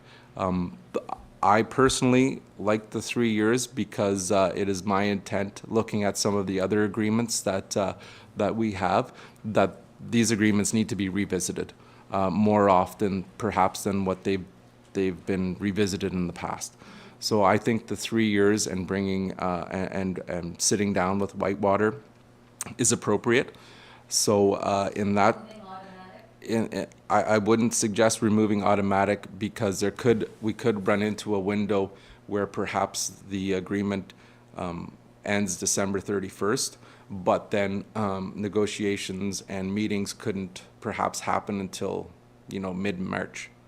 So we would look at a window there where there would be the service wouldn't be provided. But if it does, if it does help, I do plan on revisiting this 3 years at an appropriate time. So to get this moving forward, so we can put the resources in place, would it suffice to say that I could bring this back to council for we would renew it, or we would revisit it early in the third year, fourth year, and bring it to council as soon as possible? Yeah, I'm open to other comments on that. I like that fact that we look at it again and see how many Yep. times we have to respond and Certainly. that type of thing. Then the one-time equipment fee. Yes. And so I will touch on the 3,000 fee. There is a COLA or CPI adjustment written into the agreement, and the equipment fee. So to launch this program, we did have to purchase some equipment to ensure that we weren't taking equipment away from the residents of the city. So a plan was put forward to Whitewater and negotiated back and forth where this fee came in, and it does cover a large percentage of the equipment that has been purchased to provide the services to that municipality while not depleting the equipment that is reserved for the city of Pembroke. Again, the 3-year idea is we take a look at the agreement and see if there is changes that need to be made. The equipment that we purchased, the lifespan is generally, upwards of between, what I've seen in my experience is upwards of between 6 and 10 years. So if we revisit it in 3 years and we find that more equipment needs to be purchased, then we'll be able to deal with that. So that time frame, which is short, allows us to stay on top of those fees and the costs. Thank you. I know that being on a negotiating committee that negotiates agreements for a union, sometimes they can really get stuck on terminology and language that's used. So the fact that it says one-time equipment fee doesn't sit well with me, because they may come back and say, well, you said it was only going to be a one-time fee. And I know, I'm not saying that they're not negotiating in good faith today, but things can change down the road. The people you're dealing with can change down the road, and being stuck on a one-time terminology, I would just be comfortable if that was gone and just say an equipment fee of $7,842, and then that pertains to this agreement. Do you know what I mean? It's not like something they can grandfather and say, well, you said it was one time, because I have been caught up in conversations. So I'm just trying to troubleshoot now and make sure that things are smooth down the road. So, that doesn't sit right with me. So that's all. And further comments from other committee members are welcome, but. Mr. Keel? I'll give the chief a brief break. I'm gonna start actually with thanking the mayor for having the foresight to discuss this with Mayor Nicholson and to look for other partnerships. I think there's a general, I don't know, there seems to be a general malaise that, the city of Pembroke doesn't like partnering with people, and we're on our own, and we left the county, and I think if anything we've seen since Mayor Gervais' election, the reaching out and the looking for partnerships, I think has been one of his commitments, and I think those are one of the things he committed to, frankly, out loud when he first started. So I think, there's a lot of municipalities around us that can help us when we need it, and we're certainly seeing this right now with the pool situation. And there's times where we have things that we can help other municipalities, and certainly I'm not sure how many municipalities are in the county, but not every one of us needs water rescue equipment. Not every one of us, you know, it doesn't always make sense to duplicate and triplicate and whatnot. So I'm glad that we're looking for opportunities. You know, hopefully it's an opportunity we're never going to need, but an opportunity nonetheless to share things. I hear what Councillor Lafreniere is saying.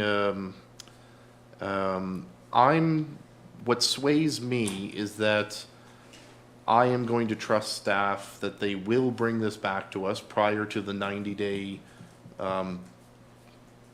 period. So I guess this would be, you know, sometime in early fall of the year or sooner.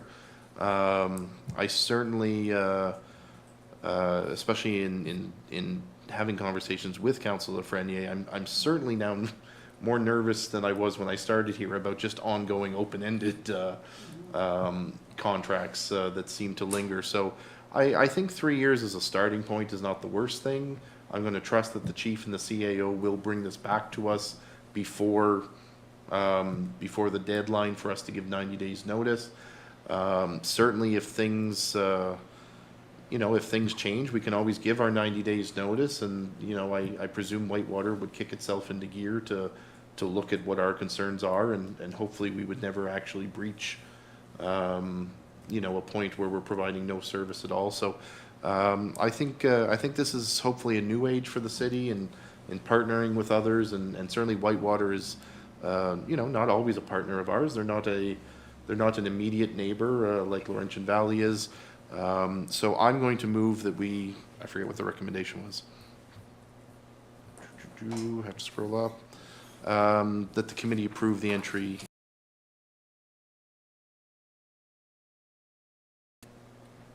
While I might not be as concerned as Councillor Lafreniere, I certainly share her concerns that I do want this to come back and a report agreement.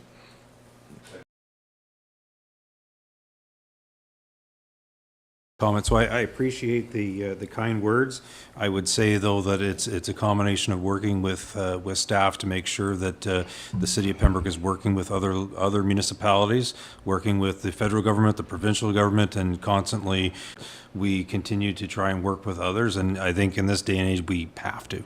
We have to have that kind of a relationship with others. So I do appreciate the comment, but I'm sending some credits down towards the end of the table.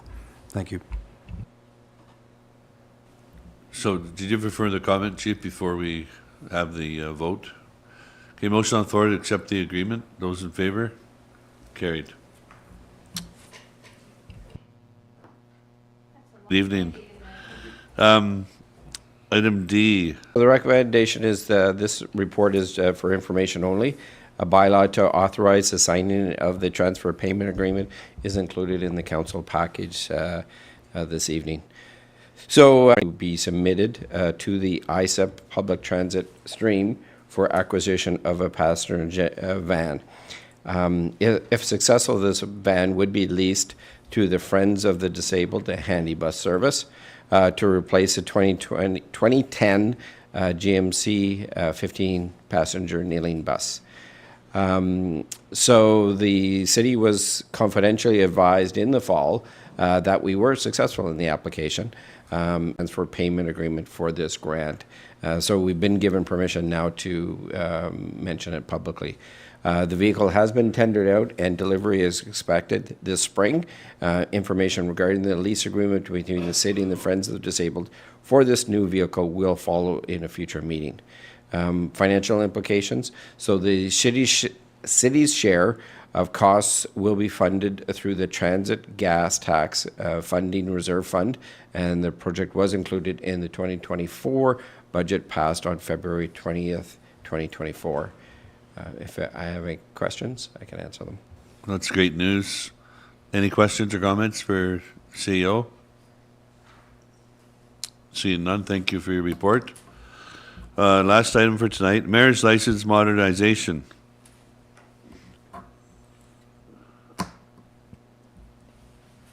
Just scrolling through all the agreement. Yeah.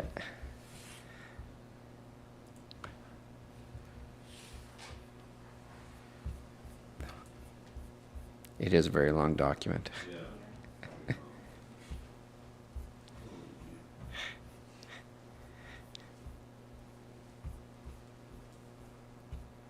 Yeah, the government covers off all bases.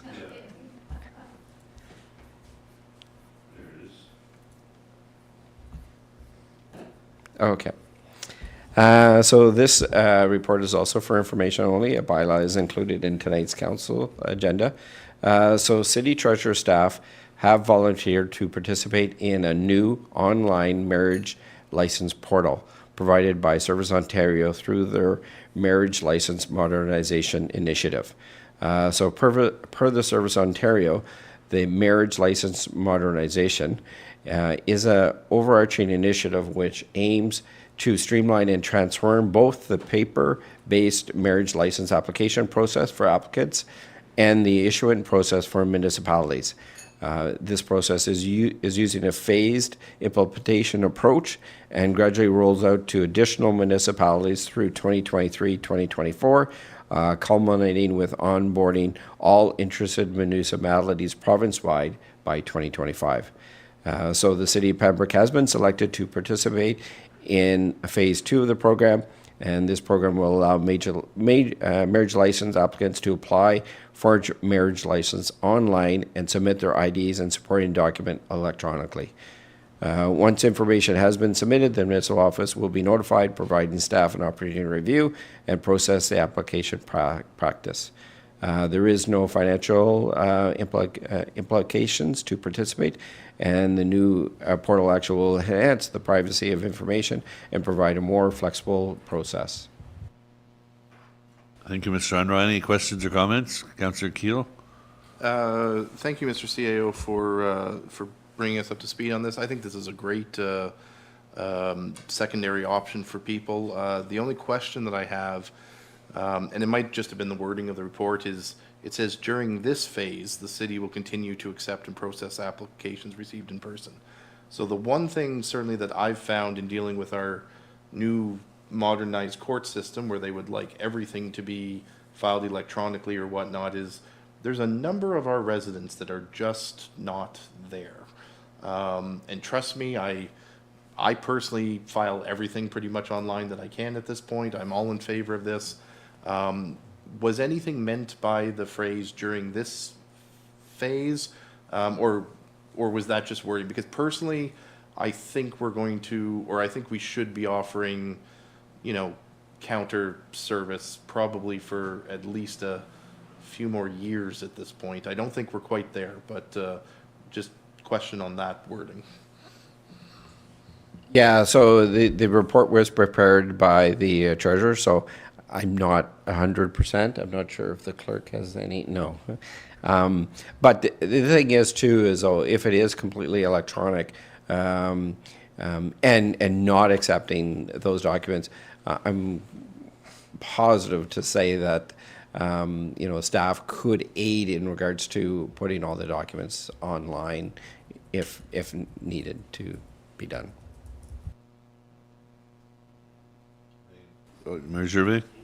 Thank you, Mr. Chair. Excellent point. Like, even when we do elections, we always try to give a paper option because we know certain individuals certainly are not there. And I take what you're saying to heart. And so I'm in favor of this, but I will say one thing that concerns me. And so often I have no issue with what the provincial level of government is trying to move forward with. One thing that does concern me is about this Service Ontario thing. It's my understanding that maybe not Pembroke Service Ontario for the time, but other Service Ontarios are closing. The province is closing them and apparently is going to ask or have Staples in those locations perform certain services, which I'm struggling to understand how different employees at Staples are going to offer certain services. And so I throw that out there because I see this as, don't get me wrong, I believe we're already offering marriage licenses through the City of Pembroke and services and so forth. So all that makes sense to me. I'm just mindful of what the province seemingly is looking at doing with Service Ontario's as a little concerning. We know in terms of the Land Titles Office, and they got rid of ours. And so, as you know, and I don't doubt that, you know, we still register things and so forth, but those were good paying employment positions here in our community that are now gone. And so then I worry about when I go to Service Ontario to do different transactions, will one day that Service Ontario be gone, and will those employees, good-paying positions, be gone? So I'm just throwing that out there for council's thought. It doesn't affect or change what this particular report's about, but it's certainly something on our radar that we've talked about before, because we've gotten wind of it, and so now it's another item to add to the list when we chat with the provincial level of government. Thank you. Further comments or questions? Seeing none, motion to adjourn. Councillor Keel, seconded by Councillor Plummer. Those in favor? We are adjourned. Thank you.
Good evening, everyone. Before calling this meeting of council to order for March 5th, I would ask that everyone please take an opportunity to please stand so that we can recognize the passing of former Prime Minister Brian Mulroney. It's truly fitting that we take this opportunity just to have a moment of reflection.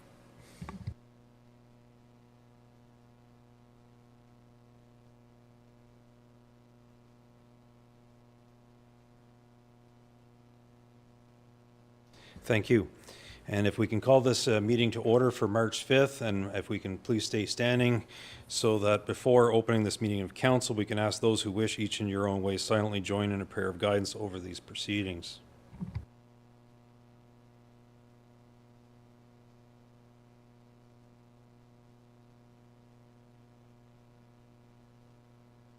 Thank you. Disclosure of pecuniary interest. I will have one, and we'll be calling upon the deputy mayor when I get to bylaws 2024-13, a matter regarding transfer of lot 46, James LaPointe Motor Holdings. Same reason as was given earlier this evening, but when we get to that spot, I will be calling upon the deputy mayor. Seeing no other declarations, we move to minutes. There's the approval of the minutes of council regular meeting of council February 20th, 2024, having been circulated, moved by Councillor Keel, seconded by Councillor Lafreniere. Those in favor? That is carried. This evening, we also have adoption of minutes from committees. The first is the Planning and Development Committee of February 6, 2024. I have the deputy mayor, seconded by the Councillor Keel. Those in favor? That is carried. And then last but not least, in terms of minutes, we have Finance and Administration Committee, February 6, 2024. I have Councillor Plummer, seconded by Councillor Keel. Those in favor? That is carried. Thank you. This evening, there's one proclamation noted on the agenda, but with the indulgence of council, it was an error on my part. I would be asking an indulgence to bring forward a second proclamation regarding International Women's Day. So the first proclamation, however, that is on the agenda is, I do hereby declare March 2024 as Amyloidosis Awareness Month in the city of Pembroke, and whereas March is Amyloidosis Awareness Month, a month dedicated to raising awareness, funding research, and supporting those living with amyloidosis and their loved ones, and whereas amyloidosis is a group of diseases that occurs when an abnormal protein known as amyloid builds up in tissues and organs of the body. Left untreated, this disease can result in organ failure and can be fatal. And whereas amyloidosis can mimic the signs and symptoms of more common medical conditions, and the disease can be challenging to diagnose. And whereas amyloidosis often affects people who are older or middle-aged, however, younger people have been diagnosed with this disease. And whereas some of the signs and symptoms of amyloidosis can include shortness of breath, weight loss, fatigue, swelling in the ankles and legs, numbness in the hands and feet, foamy urine, carpal tunnel syndrome, bruising around the eyes, and an enlarged tongue. And whereas early diagnosis can lead to better outcomes for both patients and their families, and whereas raising awareness about amyloidosis disease, including hereditary and non-hereditary forms of this disease, can contribute to the building of healthier communities across Canada. Therefore, be it resolved that I, Ron Jerva, Mayor of the City of Pembroke, do hereby proclaim March 2024 as Amyloidosis Awareness Month in the City of Pembroke. So as indicated, amyloidosis is a rare disease that occurs when a protein called amyloid builds up in the organs. And so this is to bring attention to this, raise awareness for this particular condition and those affected by it. And so as I stated earlier, with the indulgence of council, I wish to declare March 8th, 2024 as International Women's Day in the City of Pembroke, and whereas International Women's Day is celebrated globally by those who advocate for gender equality and women's rights in an effort to improve the lives of women and girls, two-spirited, trans, non-binary, and gender-diverse peoples, and whereas International Women's Day is an opportunity to celebrate and recognize the social, economic, cultural, and political achievements of women, and marks a call to action for accelerating women's equality, and whereas women and girls in particular, women with disabilities, racialized women, Indigenous women, immigrant women, two-spirited and gender-diverse peoples continue to experience many forms of oppression, including violence, discrimination, income disparity, and barriers to access.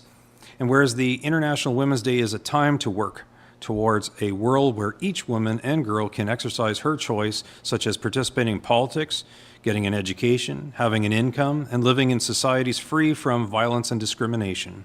Therefore, be it resolved that I, Ron Jerva, Mayor of the City of Pembroke, do hereby proclaim March 8th as International Women's Day in the City of Pembroke, and be it further resolved that under the 2024 theme of Inspired Inclusion, International Women's Day is a time to encourage everyone to recognize the unique perspectives and contributions of women from all walks of life, including those in marginalized communities.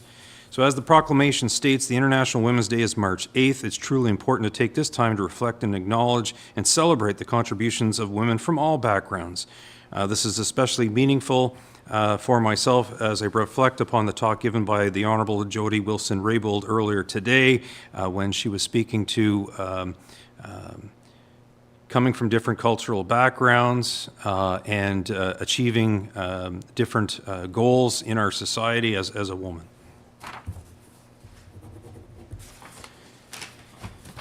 Okay. That's that one. And so at this time, if I could ask the Deputy Mayor to take the chair to address 2024-13.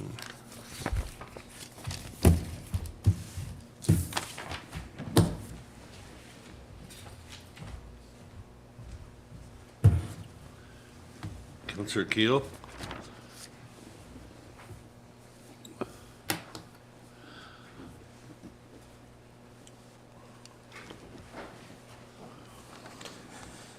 Moved by myself, seconded by Councillor Lafreniere, that bylaw 2024-13, a bylaw to authorize the proposed sale of lands, be adopted and passed, and further that the said bylaw be signed by the mayor and clerk and sealed with the seal of the corporation.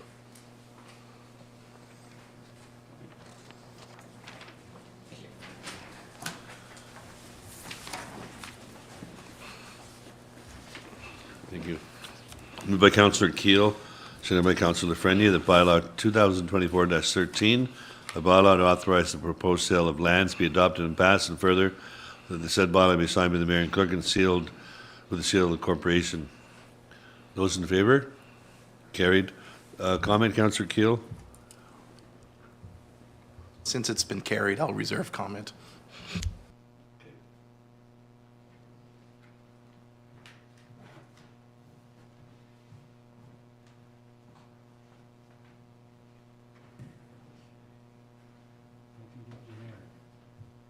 The next matter is 2024-14, renaming Fred Boulevard to First Responders Way. Councillor Lafreniere. Moved by myself, seconded by Deputy Mayor Brian Abdallah, that bylaw 2024-14, a bylaw to provide for the renaming of Fred Blackstein Boulevard to First Responders Way be adopted and passed, and further that the said bylaw be signed by the mayor and clerk and sealed with the seal of the corporation.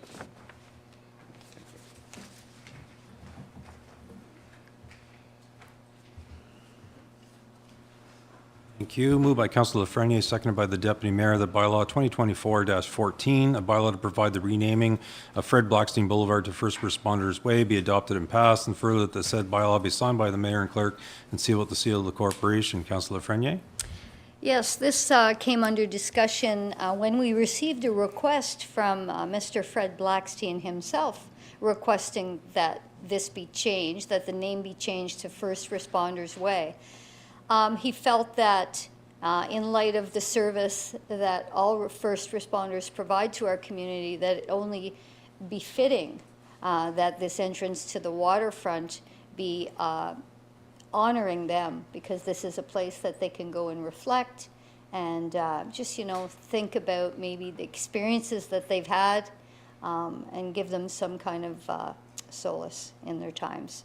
So we accepted it, and I think it's a great way to honor all those first responders that are out there every day in places we don't necessarily want to be ourselves. So thank you. Okay, thank you. So I'll call the question for this motion. Those in favor? Those against? And that is carried. Thank you. Next is bylaw 2024-15. It's the ISIP Transit Grant Transfer Payment Agreement. Deputy Mayor. Thank you, Your Worship. Moved by myself, seconded by Councillor Andrew Plummer, that bylaw 2024-15, being a bylaw to authorize the entering of a transfer payment agreement for the Investing in Canada Infrastructure Program, ISIP, public transit stream between His Majesty the King in right of the Province of Ontario and the Corporation of the City of Pembroke be adopted and passed, and further, that the said bylaw be signed by the Mayor and Clerk and sealed with the seal of Corporation.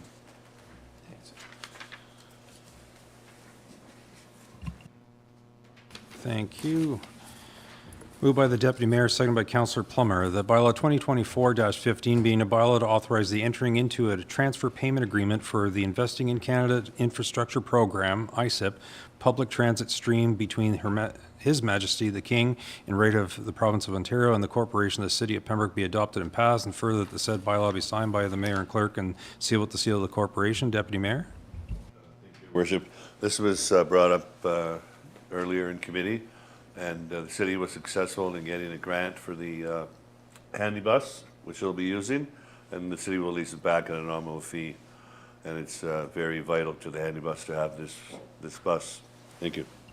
Thank you. Call the question. Those in favor? That is carried. The last bylaw for this evening is 2024-16, marriage license modernization. Councillor Lafreniere.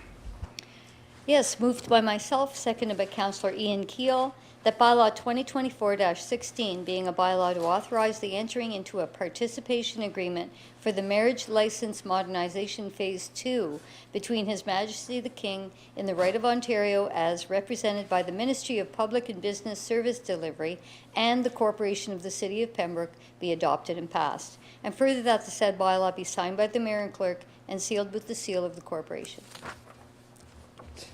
There you go.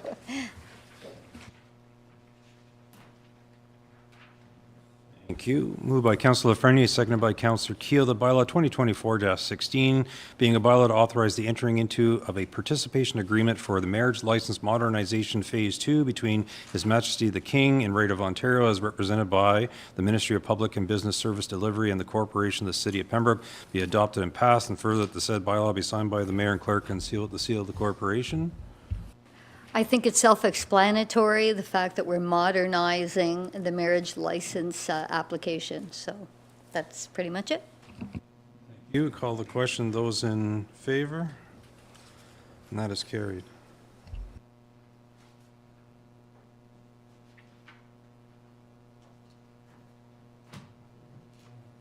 So earlier this evening, we addressed the issue of land transfer of unopened road allowances, and so as a result, we do not need to deal with 7A, which brings us to Mayor's Report.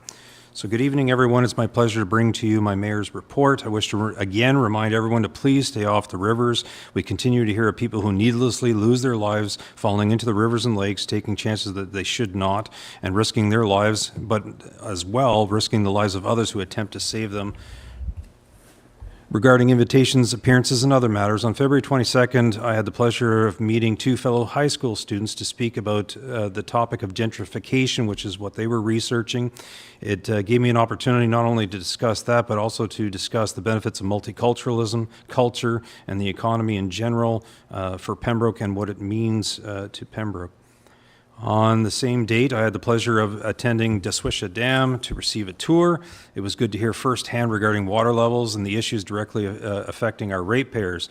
This dam is an iconic structure that speaks to how determined people were in constructing it to harness power of the mighty Ottawa. It was especially interesting as my grandfather was a carpenter foreman who helped build the dam many years ago. And there is some materials that staff has, and if anyone wishes to receive a copy of it, staff now has the booklet that was provided to me as part of that tour. On February 23rd, the CAO and I had the pleasure of having an electronic meeting with Parliamentary Assistant Sandhu, which is the Ministry of Infrastructure. This was a great opportunity to discuss Pembroke's infrastructure needs, and in particular to discuss our needs regarding facilities that serves not only the city residents but the community at large. So rest assured, we continue to knock on the different doors of the different levels of government to express our concern about our facilities and how they are aging. On February 24th, I had the pleasure to bring greetings to a number of like-minded individuals who filled the auditorium at Zion Lutheran Church for the coldest night of the year. The goal was set at 100,000, which was easily surpassed.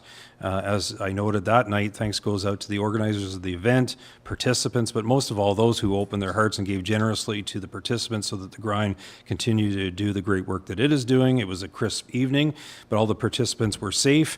So a special note to individuals such as Fred Blackstein, as well as the Algonquin College Police Foundation's individuals, St. John's, and the inspector himself, who attended and ensured that everyone was safe on that walk.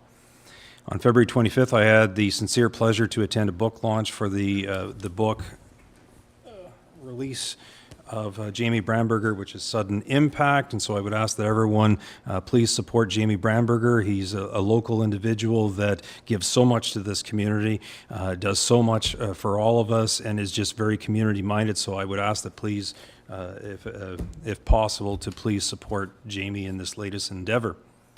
On February 28th, I had the pleasure to meet Minister Todd Smith, who is the Minister of Energy, and provide him a hearty welcome to the beautiful city of Pembroke. He came to Renfrew County to tour the CNL facility, and I managed to have a few moments to talk to him.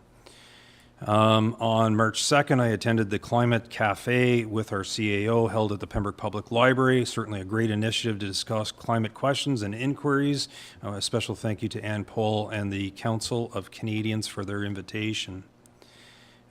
Today, Councillor Jacquinot had the pleasure to attend Algonquin College Speaker Series, which was hosting former Federal Justice and Attorney General Minister Jody Wilson-Raybould. And I just can't say enough about, number one, Algonquin College in terms of having these speaker series and pulling in the caliber of individuals like her, like the former Governor General.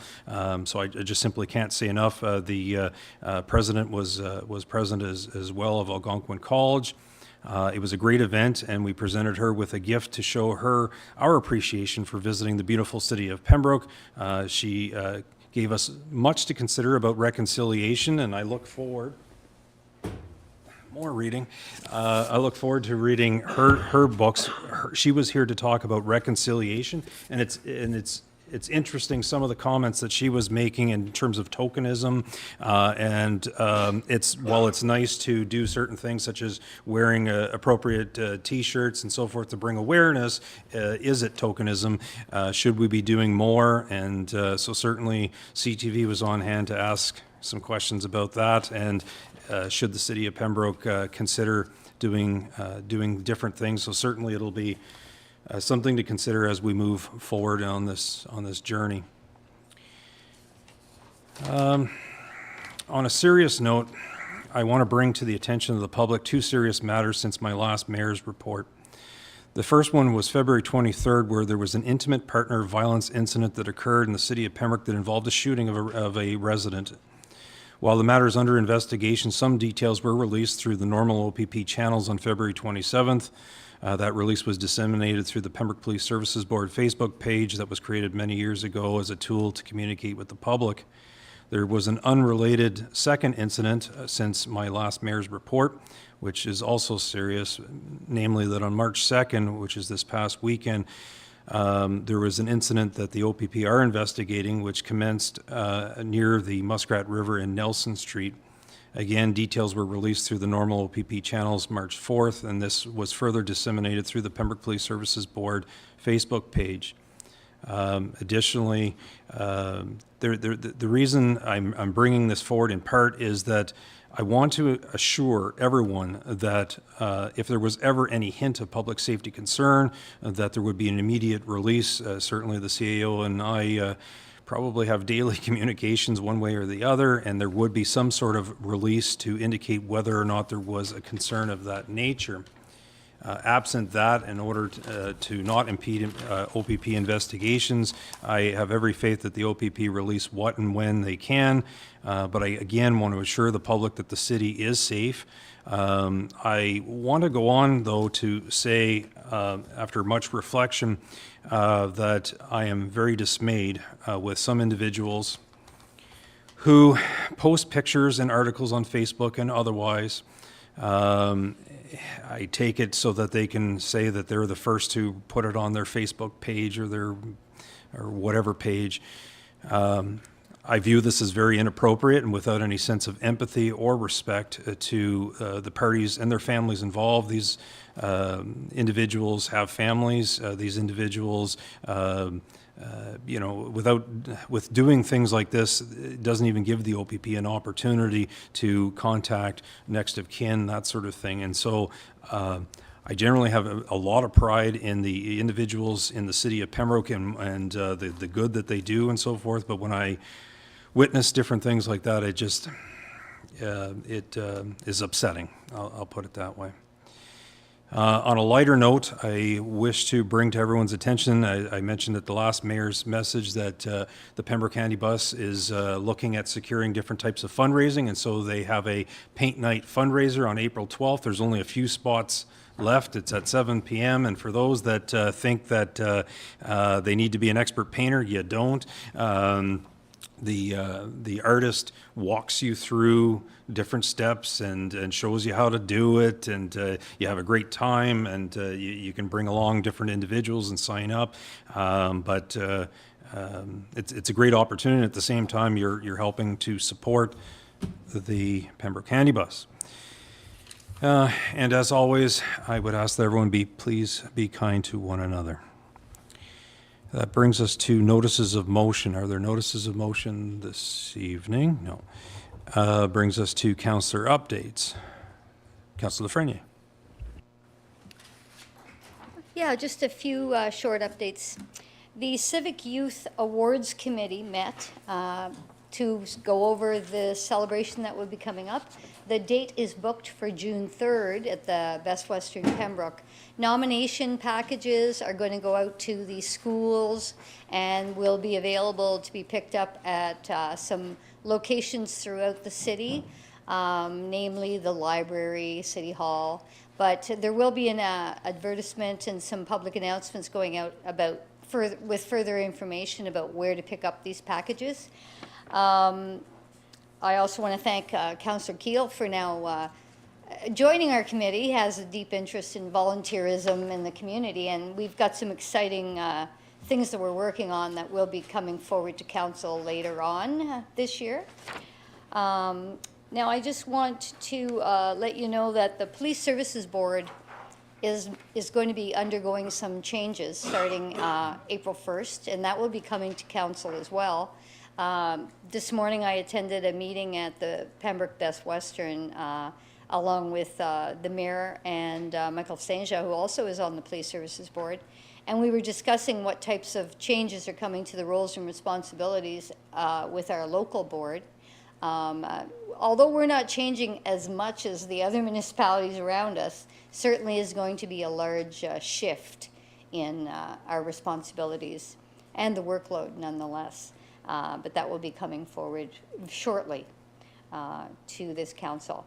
March break is coming upon us next week, so I just want to remind parents and children to be safe and people in the community driving around. There's going to be more kids probably out and about.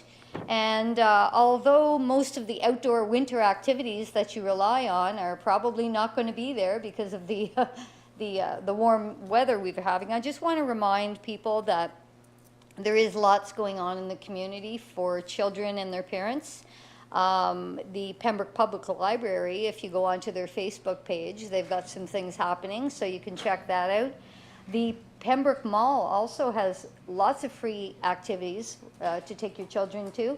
It's hosted by Calvary Baptist Church, but you can also go on the Pembroke Mall Facebook page and you can check out all the times of all the things. It's basically a drop your child off, go shopping, and they can be doing the activities there with some volunteers. And also, the PMC will be hosting some free skates. And so visit our website. So, you know, just because it's untimely warm seasonal weather, there are still a lot of things that you can take your children to participate in. Okay, and I just want to wish everyone a good March break. Thank you. Thank you. Councillor Keel? Thank you, Your Worship. I had the opportunity, I guess a week ago, to attend Yuck Yuck's performance at Festival Hall that our local Tyler Graveline participated in. It was a very good crowd out there, And that event was in support of the St. Joseph's Food Bank.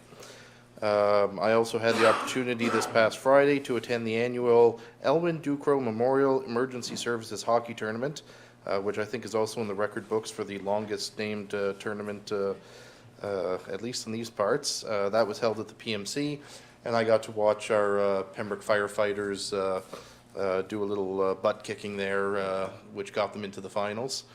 And Friday, March 15th, Councillor Lafreniere was just speaking about some free skates. I'm sponsoring the free skates in the morning. That's next Friday morning, 9:30 seniors and adults, and 10:30 for parents and tots. And the mayor didn't give himself credit, but I do see that on the 14th at 1:30, not only is he hosting a free skate, but there's a hot dog and drink for the first 100 people. So I'll do a shout out on behalf of the mayor for that one, because I think people should be aware of these. Well, I was going to let the deputy mayor do his own, but on March 12th, 1:30 to 3 o'clock, the deputy mayor Brian Abdallah and Mary Mercer are hosting a free skate. All of these are posted on the City of Pembroke's Facebook page. So it's a whole week of free skating. I think almost every day is covered there. Festival Hall update. Dogs Do Magic is coming up Sunday, March 24th at 7 p.m. This will be a great family show. I know a lot of people approach me and they say, you know, there's a lot of tribute bands, but what about some family stuff at Festival Hall? The kids are going to love. It is Sunday, March 24th at 7 p.m. Tickets are selling. There's tickets left down in the lower seating, but they are moving quickly. And Derek Sagan, a comedian, is also at Festival Hall later this month, March 28th at 7:30 p.m. And I'm going to remind everybody that Festival Hall itself, the consortium involving the City of Pembroke, the town of Petawawa, and the Township of Laurentian Valley, is hosting a fundraiser with Elton Ron on Sunday, April 21st at 7 p.m. Again, that money is being raised to go towards better audiovisual and sound systems in Festival Hall. No deputy mayor. That is not our mayor. So I do hope that everyone will attend. I would really like to see the other councillors out for that one. And therein ends my update for this one. And I did have someone ask, because they were watching, that we were joking around about that. I'm like, no, I'm not wearing lovely glasses. Deputy Mayor. So I just have a couple items tonight. I just wanted to relay or echo what the mayor said about J.B. Bamberger's book. I attended the opening with the mayor at the Heritage Center, and the next evening I went to the Algonquin College, and that's a wonderful series they have. And Jamie's presentation was about an hour, followed by half an hour of very excellent questions by the audience. So, you know, to have that in the community is very important. Might be too early, but March 22nd, our community garden, on behalf of the mayor and I, Pembroke Care for Community Garden, we start our 3rd annual fundraising campaign. We'll be selling rain barrels again, so you'll be hearing about all that. And then also March break, like Councillor Frenier said, lots of great activity to do, Boys and Girls Club also. And did you mention, Councillor Keel, Tom Thompson show at Festival Hall? No, I thought we'd get a little further along. That one's mid-April, I believe. Bought tickets for that, and Elton Ron, and then also the dog show. That's going to be quite, and it's selling out quite well. I got tickets yesterday, so looking forward to that too. Thank you. Councillor Plummer, confirming bylaw.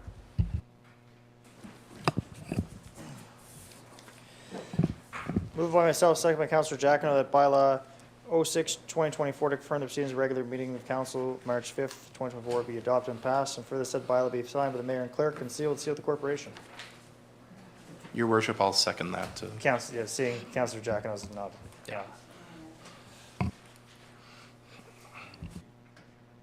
Moved by Councillor Plummer, seconded by Councillor Keel, that bylaw 06-2024 to confirm the proceedings of the regular meeting of council March 5th, 2024 be adopted and passed, and further said bylaw be signed by the mayor and clerk and sealed with the seal of the corporation. Those in favor? That is carried. And a motion to adjourn. I have the Deputy Mayor, seconded by Councillor Keel. Those in favor? We are adjourned. Thank you.